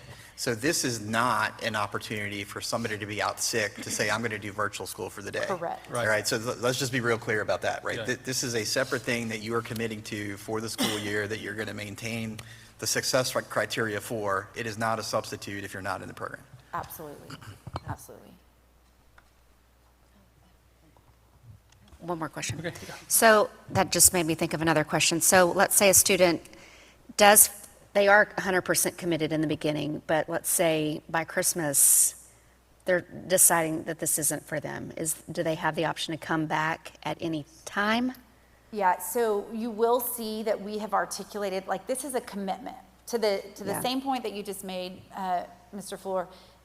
We don't want kids bouncing in and out. Right. Like, you gotta commit as well, but that's part of why that coordinator is super important. We're not sending kids away, and so there should be an ongoing connection process. So if a student is saying, I wanna come back, we will always want you. We will always want you back, but we also wanna sit down and talk about why. What is working, what's not working, what's presenting challenges, what is not presenting challenges. And so that's why that person is so important as well to maintain connection. Yeah, and I want to pull on the financial implication of that, right? So correct me if I go off here, Shad, right? So, it could be per semester, like the way that we would get charged for the program, right, would be either per the semester or potentially per the year, right, per student. And so, waving me off? No, and that's part of the different conversation. commitment piece. And each Right. person has a different pricing structure. Right. And there's a formula that's set up, right? So it's not necessarily that way. Okay. We can set up an agreement that allows for ongoing enrollment, so we could add students, but it's not necessarily the way that it was just described. Okay, got it. And I would give like specifics, but they're unique to each partner as well. I want to thank you and Chad and everyone who's worked on this. And like Chris said, the importance of looking at the financial returns. I may have missed this. Is there a number of new staff that are going to be hired for this, or existing staff? Just one? That's Yeah, what I we're thought. just planning for one, and Okay. that was one of the reasons why we wanted to ensure that it's Texas certified teachers and alignment with our standards. We are, again, a pilot, and so that allowed us to really focus on a single staff member that'll help ensure success. Anyone else? Thank you all. I can't begin to tell you how many hours has gone into studying this issue. The team every time I've looked up, they're back in a room together working through the logistics. And so I just want to say thank you to everybody. I know that Christine, Mike, Shad, Cassandra, Gabby, Ben, Frank, where's Frank? I saw him. Hi, Frank. And the team, Melissa, the team has come together on this. And so excited to see our rollout of this pilot. So on the website, parents will have a FAQ There will be a link to, if they have questions that aren't answered in the FAQ, they could submit additional questions. So there is a lot of information that's about to be stood up on this. And so we will keep you posted on progress, and just want to say thank you to the team. If they look tired, they are tired. So I appreciate y'all very much. Okay, that takes us to item 5D, Board Committee Reports, Policy Committee. All right, that's us. We met just a few days ago. Right? No, last week. What is today? Today's Monday. Where am I? We had a handful of policies to talk about. We talked about CW Local, which is on facilities naming process.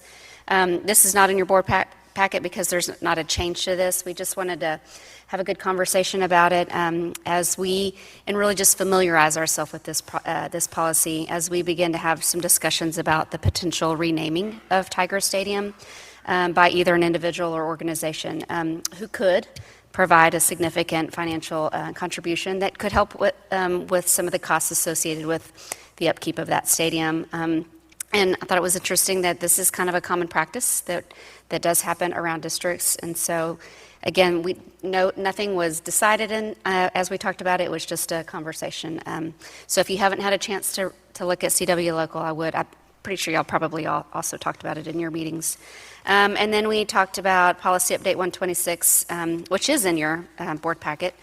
And so if you haven't read those, I'll give you just some quick highlights. BE Local, which is regarding the logistics of just board meetings.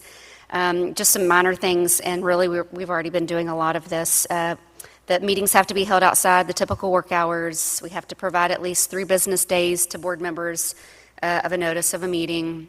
When to submit items to be included in the agenda, and then how to record our votes, and then as well as posting our minutes. And then BED Local, which is, again, around board meetings, but specifically around public comments. This is so that we're in compliance with the law, and we're already doing this. And I'm just going to read it just so that y'all are familiar with it, and just for the record. So, regarding public comments, the board shall hear public comments on agenda items at the beginning of the meeting.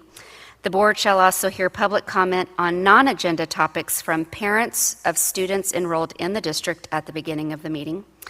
And then at the presiding officer's discretion, public comment at regular meetings from non-parents on non-agenda topics may be deferred to the end of the meeting, but we've already been putting that into practice, so. But we did talk about that.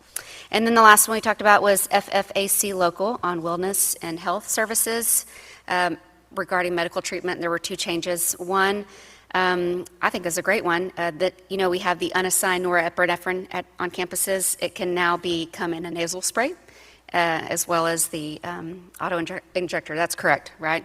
So we can have either one.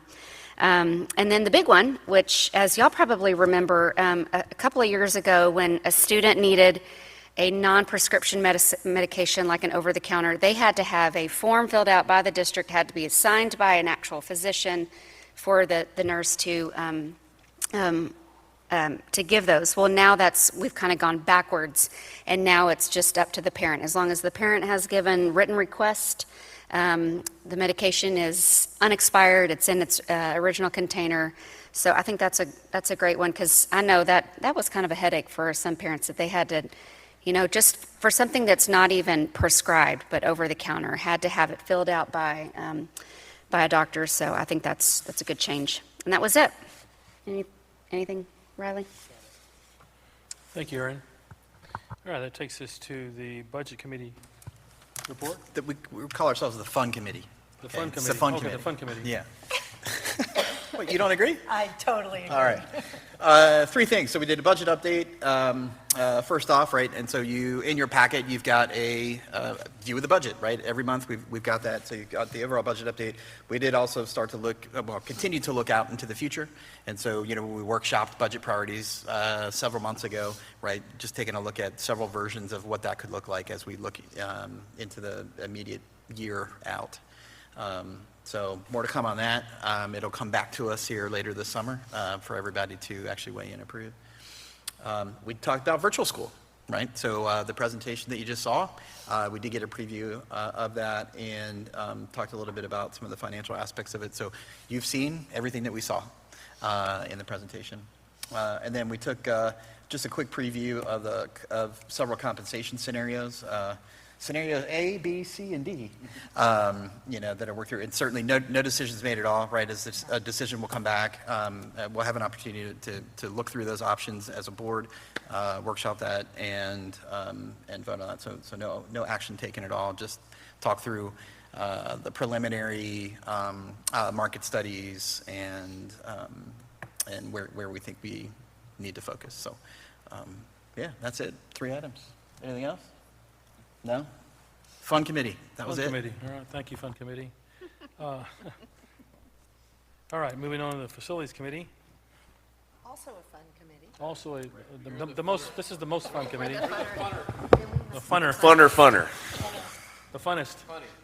So yeah, we had a few things on ours. One of them, real property discussion, mainly about the fact, the real properties that we have out there that we may be selling. We're have to go back and do some appraisals on those now. Just state law says, hey, it has to be done within a certain amount of time. So that was part of it. Summer projects list was a big one. We've never seen that. It's a huge document. And really, we went through the list of things, but that wasn't the most important part of it.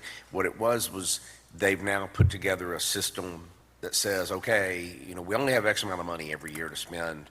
And so it's always kind of been hit or miss. How do you get your project? If you're Sparta, how do you get this done? If you're Burrell, how do you get this done? It was, did you catch the person at the right date when you ask? Well, instead they've now put in just a long-term thing that says, okay, you're going to submit all your projects here, and there's a rubrics that they will be graded on based on that, and money available, and then boom, here's the projects that we can afford and will do, over this summer or whatever it is. And it's really a good idea, and it gives it gives everybody, it opens the door for everybody. They can all see it now. Okay, so this is how it's done, and they rank them. They rank them, importance of, is it a safety issue? Is it illegal? What is it and how does it rank? It was really good. It was a long list, but I think going forward, that's really going to help because, as we've said, we're constantly preparing for when we're not here. And so are the people who have their jobs. They're constantly preparing for, hey, when we're not here, nobody wants to start this whole thing over again. So they're going to be able to pass it down and for years be able to work off of this list. I think it's a great idea.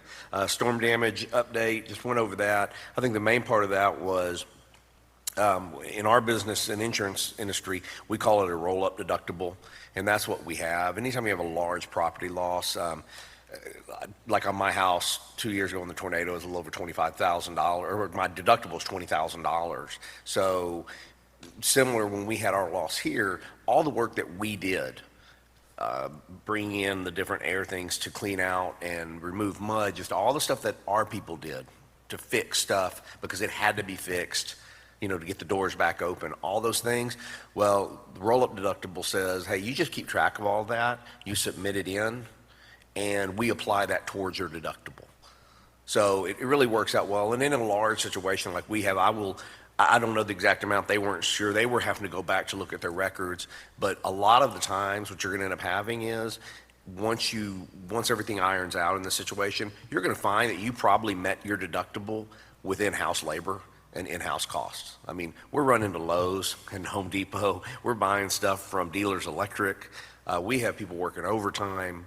All that gets applied to a deductible instead of, your old mindset of, well, we owe this deductible and it's totally separate. So they were actually putting together their books, working with the insurance carrier to submit all, and they'll just go through and check off. And, hopefully, I think it'll turn out good.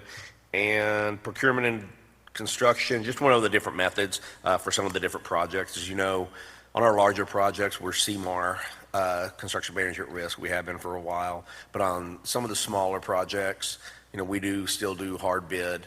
It just kind of went through some of the different projects we have coming up and how they're going to be, treated. We don't have any CMAR that I knew coming up, but we did have quite a few hard bids coming up. And you're talking about small stuff, a $5,000 project here, things like that. Rucker, did I forget anything? Thanks. Thank you, Jeff. All right, well, let's go to the most fun report. Dr. Golden? That's awesome. I love every part of a school year, but this time is particularly special. So one, I want to thank y'all for all of the events you've been attending to really celebrate our students and our staff. So just this title page alone just represents the dinner we had recently celebrating our Teachers of the Year. I've seen some creative videos on social media from some of our principals. Chisholm Trail did a great job capturing the notice of who was Teacher of the Year at Chisholm Trail, for example. And so just thank y'all for being with us and celebrating the incredible teachers. They're nominated by their peers on campus, and then we celebrated them recently. As you know, we have the class of 26 about to graduate. This is just cute little picture that Lake Belton did. We're excited that we will have graduation ceremonies this Thursday. So it's hard to believe that we have, a day and a half of school left.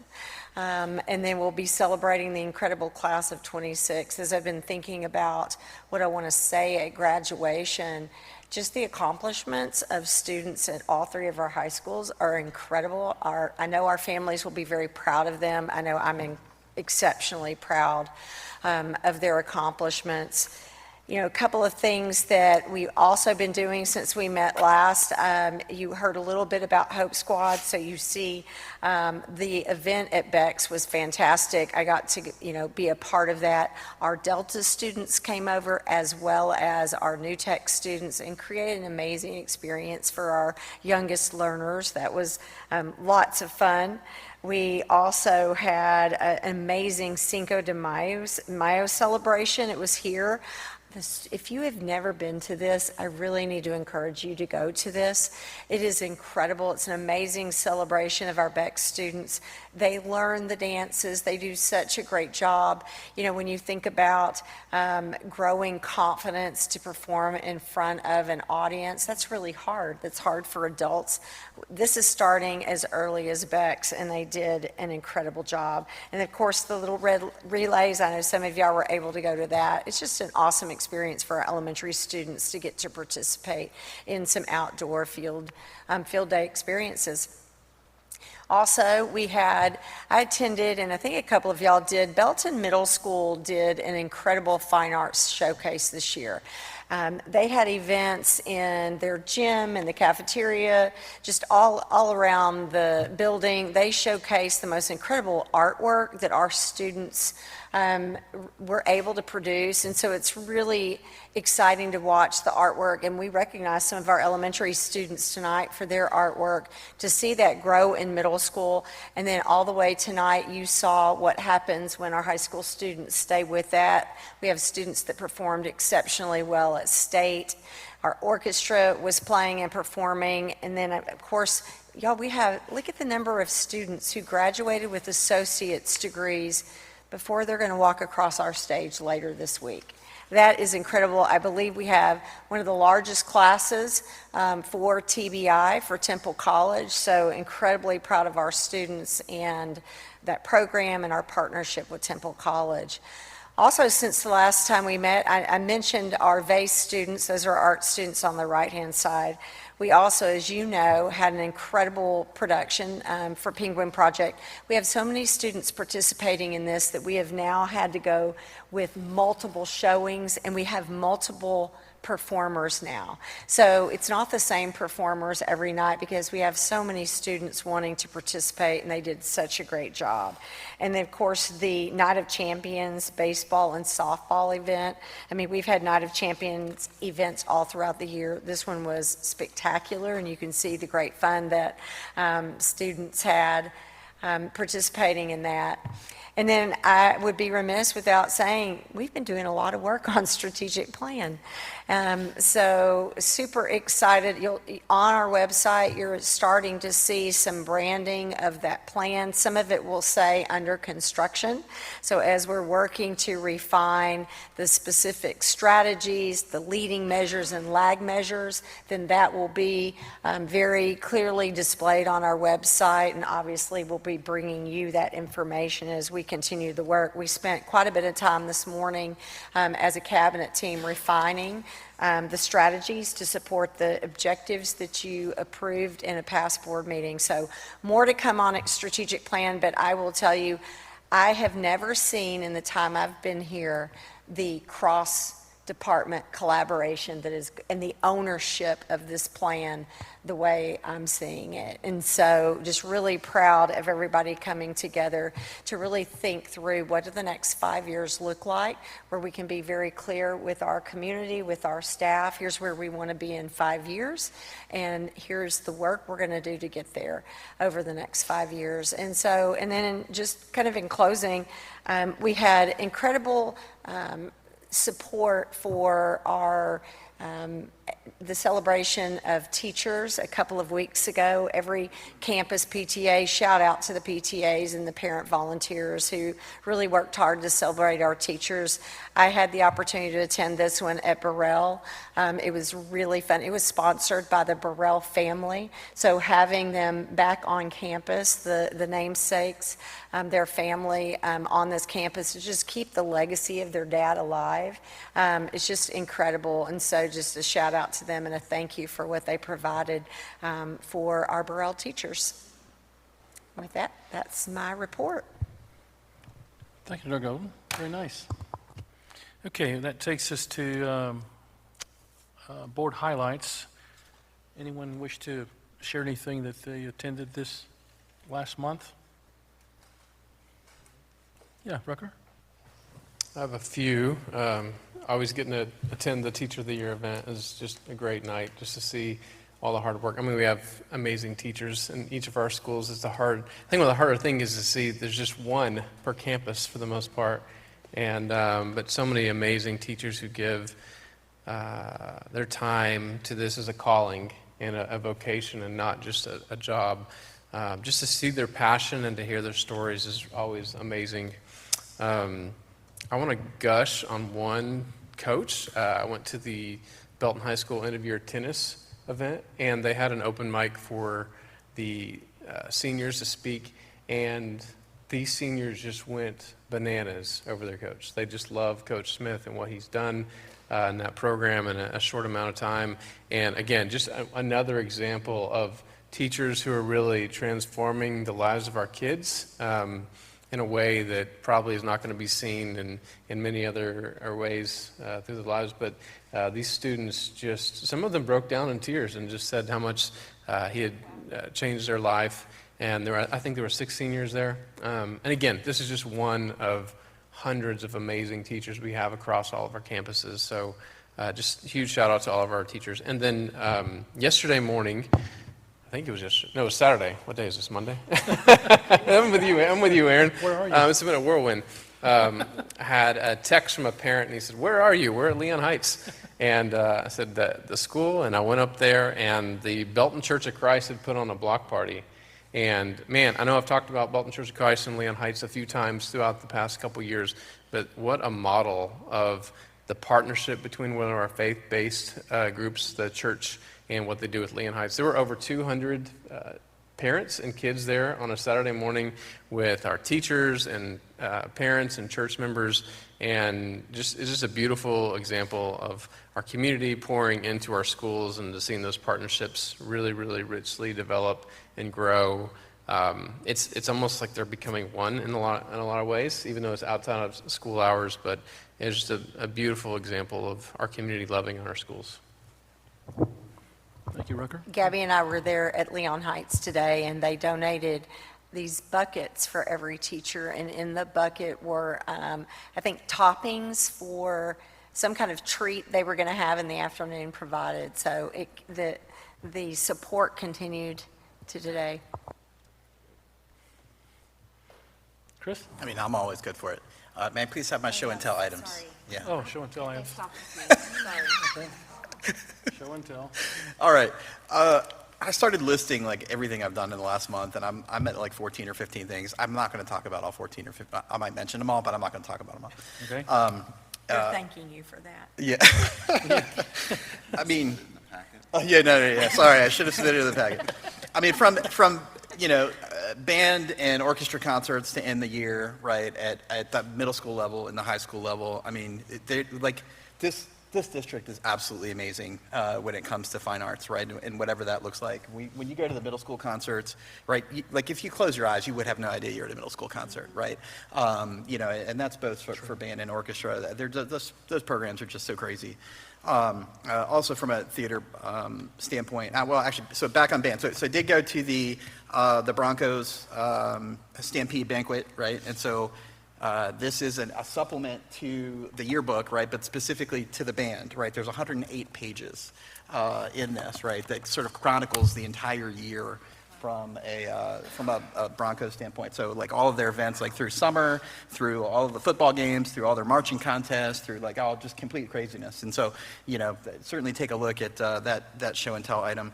That was at the Mayborn Center. If you've been there, there is no room for us anymore there. We have like maxed out that facility as big as that program is, and it's only going to get bigger. And so massive event there. Also went to the theater banquet, and so that my second show and tell item was actually the gift that the theater boosters gave to the seniors that chronicle actually all of the programs that went on during the 4 years of their time in the program. And so super special for the seniors that were there. And so really I want to shout out to all of our booster clubs, right? It doesn't matter what the activity is, right? It's not just band, it's not just theater, all the athletics booster clubs, the dance team booster clubs, but the way that the clubs and the parents and the community supports those clubs to get these kids through the year and to celebrate them at the end of the year is absolutely amazing. And so really a shout out to all those clubs. Went to the 6th grade track meet. If you've had a 6th grader, you know 6th graders are goofy, right? They're growing into their bodies, right? They're throwing discus, they're doing a high jump. It's a little goofy, right?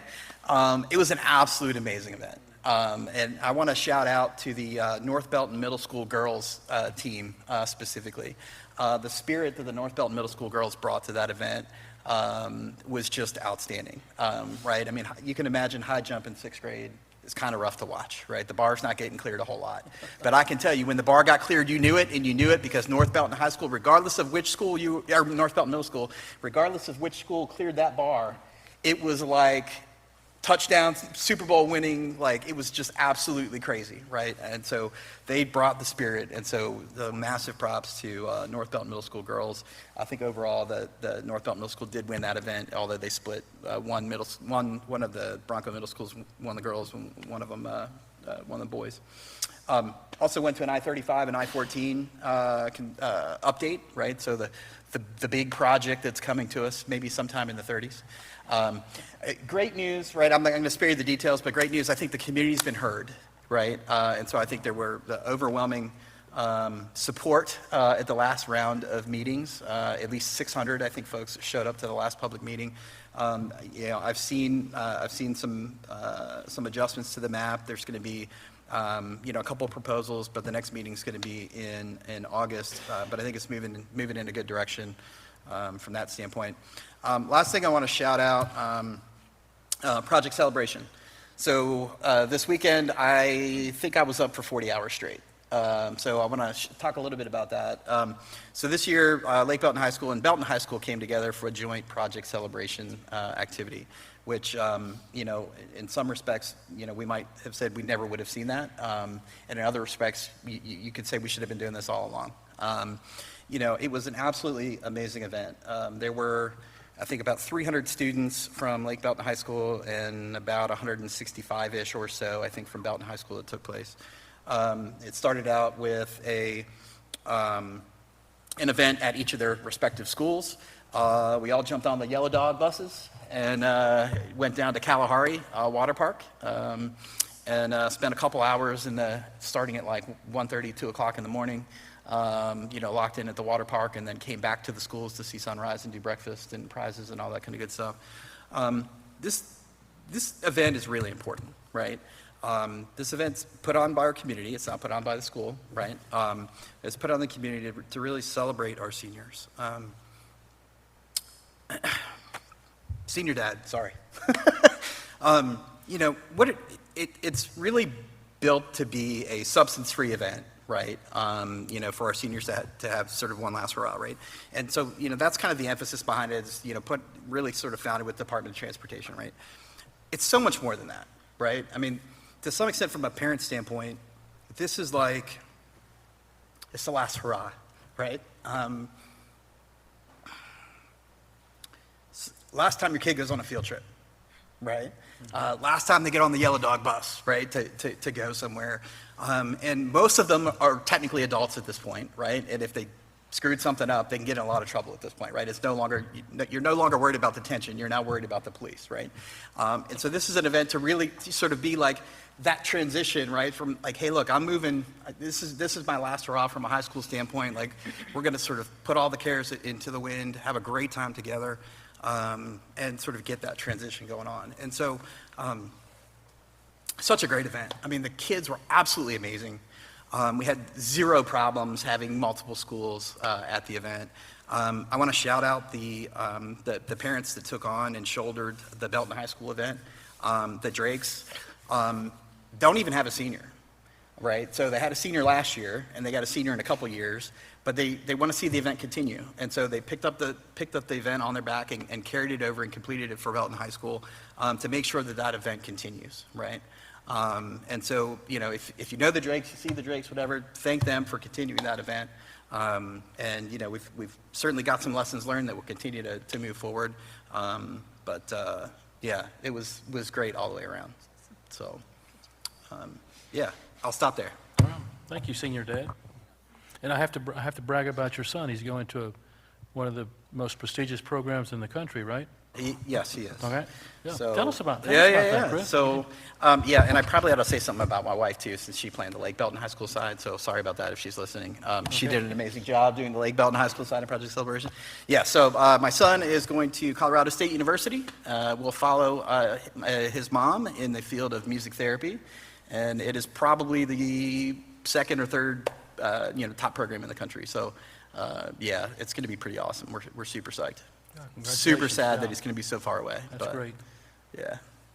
All right. Thank you, Chris. Anyone else? Yeah. So this year was my first time ever seeing the Penguin Project, and that was pretty neat.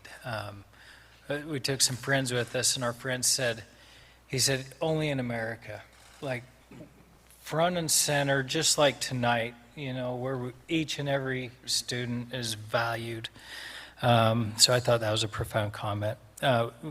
We took our family to the art exhibit at the Harris Center, and everything's bigger in Texas, right?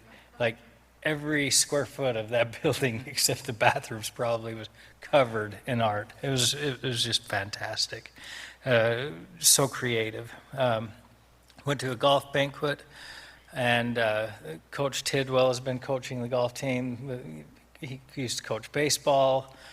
Unfortunately, I never got to see him coach baseball, but I hear it was intense and high demand, and now he has a bunch of teenage girls, highly emotional teenage girls, that keep begging him year after year to continue coaching. So that was really neat to see. And then went to, again, probably along that line of everything's bigger. South Belton Middle School had their awards ceremony, and they had to do it up at Belton High School in the PAC building because they've kind of outgrown it. And from what I understand, I think this is one of the first times they've done it in the evening. Normally it's been during the day and things, and I've missed all of them due to work.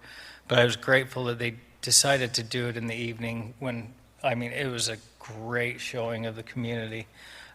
So yeah, those were the things I got to go to. So grateful for all of our teachers and coaches and administrators that are just in this last month giving it their all, finishing out strong. Thank you, Righty. Yeah, Tidwell was an intense fella. I spoke to him earlier, I guess it might have been last week. I think next year is his 50th year in education. So maybe he'll come back for his 50th year. Maybe I won't tell you what he committed. They keep going after these girls. Just 2 more years, and so I don't dare say it, what he's committed to. But they got him for at least another one. Right, right. I just want to share a couple of things. I have a dear friend that invited me to the end of the year program at Lakewood Elementary. Never been to that, and I went there to watch his two grandsons, and the presentation that Gabby did earlier was telling us about Lakewood being a national showcase school. I see why. Just sitting there watching the kids, seeing the parental support, and then walking the halls afterwards. I hear a lot of things about, and of course I saw Brandon's dad there. He's watching the grandkids. So I've heard you guys mention Lakewood before, but I had never been. I know Melinda and you and I went to visit there, but I hadn't been to a event there. But I see why they're so special. Just watching the interaction, and I thought I'm gonna watch really close, and I see why. The other thing, I wanted to go. I didn't get to go because of my schedule, but I wanted to watch the track team compete this year, and we have a state champion. Ben, tell me his name. Sam? Christian Porter? Yeah. And I got to meet he and his parents at the Harris banquet. Just some very impressive parents, and this young man is about as polite and well-spoken as they come. And very happy for him that he is now a state champion, and I believe he's going to attend Abilene Christian, right? So kudos to him and bringing the gold to Belton. So anyway, that will. Okay, Chris. May I take 1 second bite, Sure. small second bite of the apple? Yeah. I don't know how none of us mentioned this. The scholarship ceremonies, right? So the Belton Education Foundation scholarship ceremonies, like, oh my gosh, like one of the biggest things that's going on right now, right? So 159 students, $320,000, okay? So just amazing opportunity for our kids to continue what they're doing in their area. Massive, massive thank you to Belton Education Foundation. All of the donors, anybody who's donated money directly to it, anybody who has participated in any of their events, any of the donors who came in that, sort of separately around the side, of Belton Education Foundation. I mean, just great 3 nights of awards across the high schools. And so I'm so sorry that I didn't say anything about that, because it means so much to what's going on. This week. New check this week. Right. All right. Well, that takes us to the consent agenda. Would anyone wish to pull anything from the consent agenda for further discussion? All right. Do we have a motion to approve the consent agenda as presented? All right, Mr. Beck, we got 1. Mr. Preston, we got 2. All those in favor, please raise your hand. That passes 6-0. I'm sorry, 7-0. Thank you, Aaron. All right, public comments, non-agenda items. I assume we don't have any, right? Okay. Well, that takes us into closed session. The time is 8:24 p.m., and the board will now go into closed session for A, student disciplinary matter, Texas Government Code Section 551.082. 8B, personnel, Texas Government Code Section 551.074. 8C, consultation with attorney, Texas Government Code Section 551.071. 8D, deliberate the appointment and duties of public officers, Texas Government Code Section 551.074. And finally, 8E, discussion of district-wide intruder detection audit report, finding Texas Government Code Section 551.076.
time is 9:08 p.m., and the board will now reconvene in open session and take action, if any, on items discussed in closed session.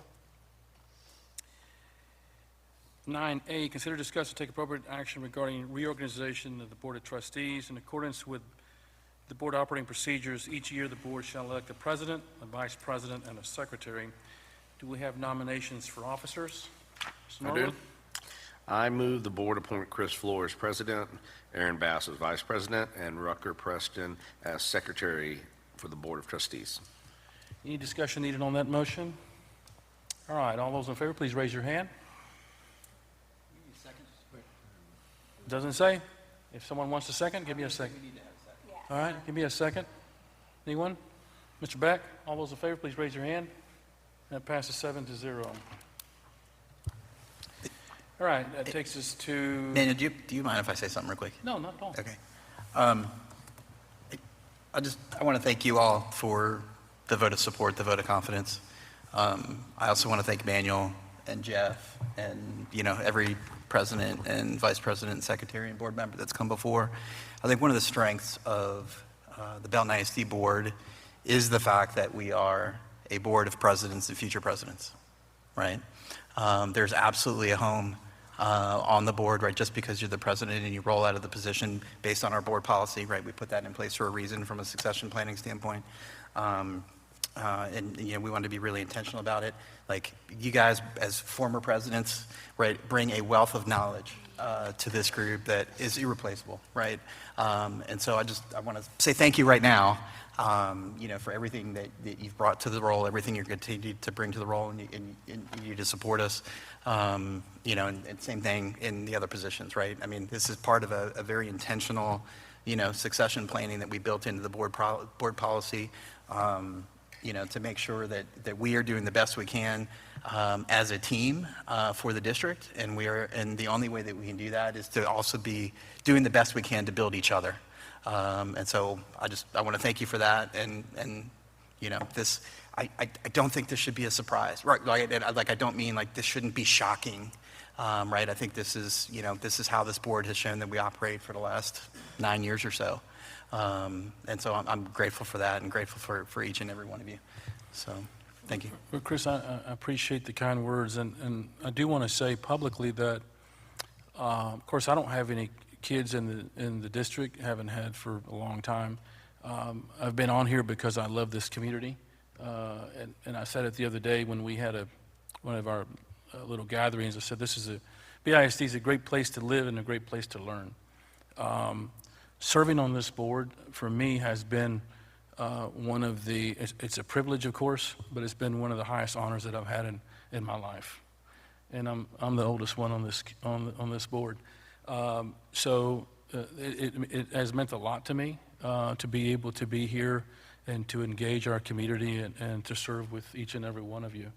Know that I don't take it lightly, and these words are from the heart. So I appreciate those kind words. In this term, I've got 2 more years. I'll do the very best that I can. I'll bring as much as I can to this board. I'll always do that.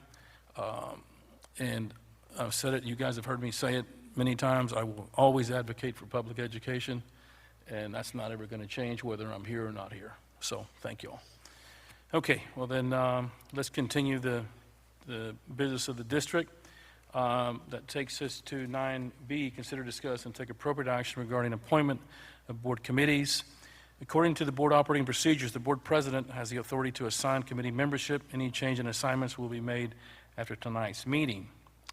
I would like a motion from one of you guys. Okay, Chris? You going to say something? No?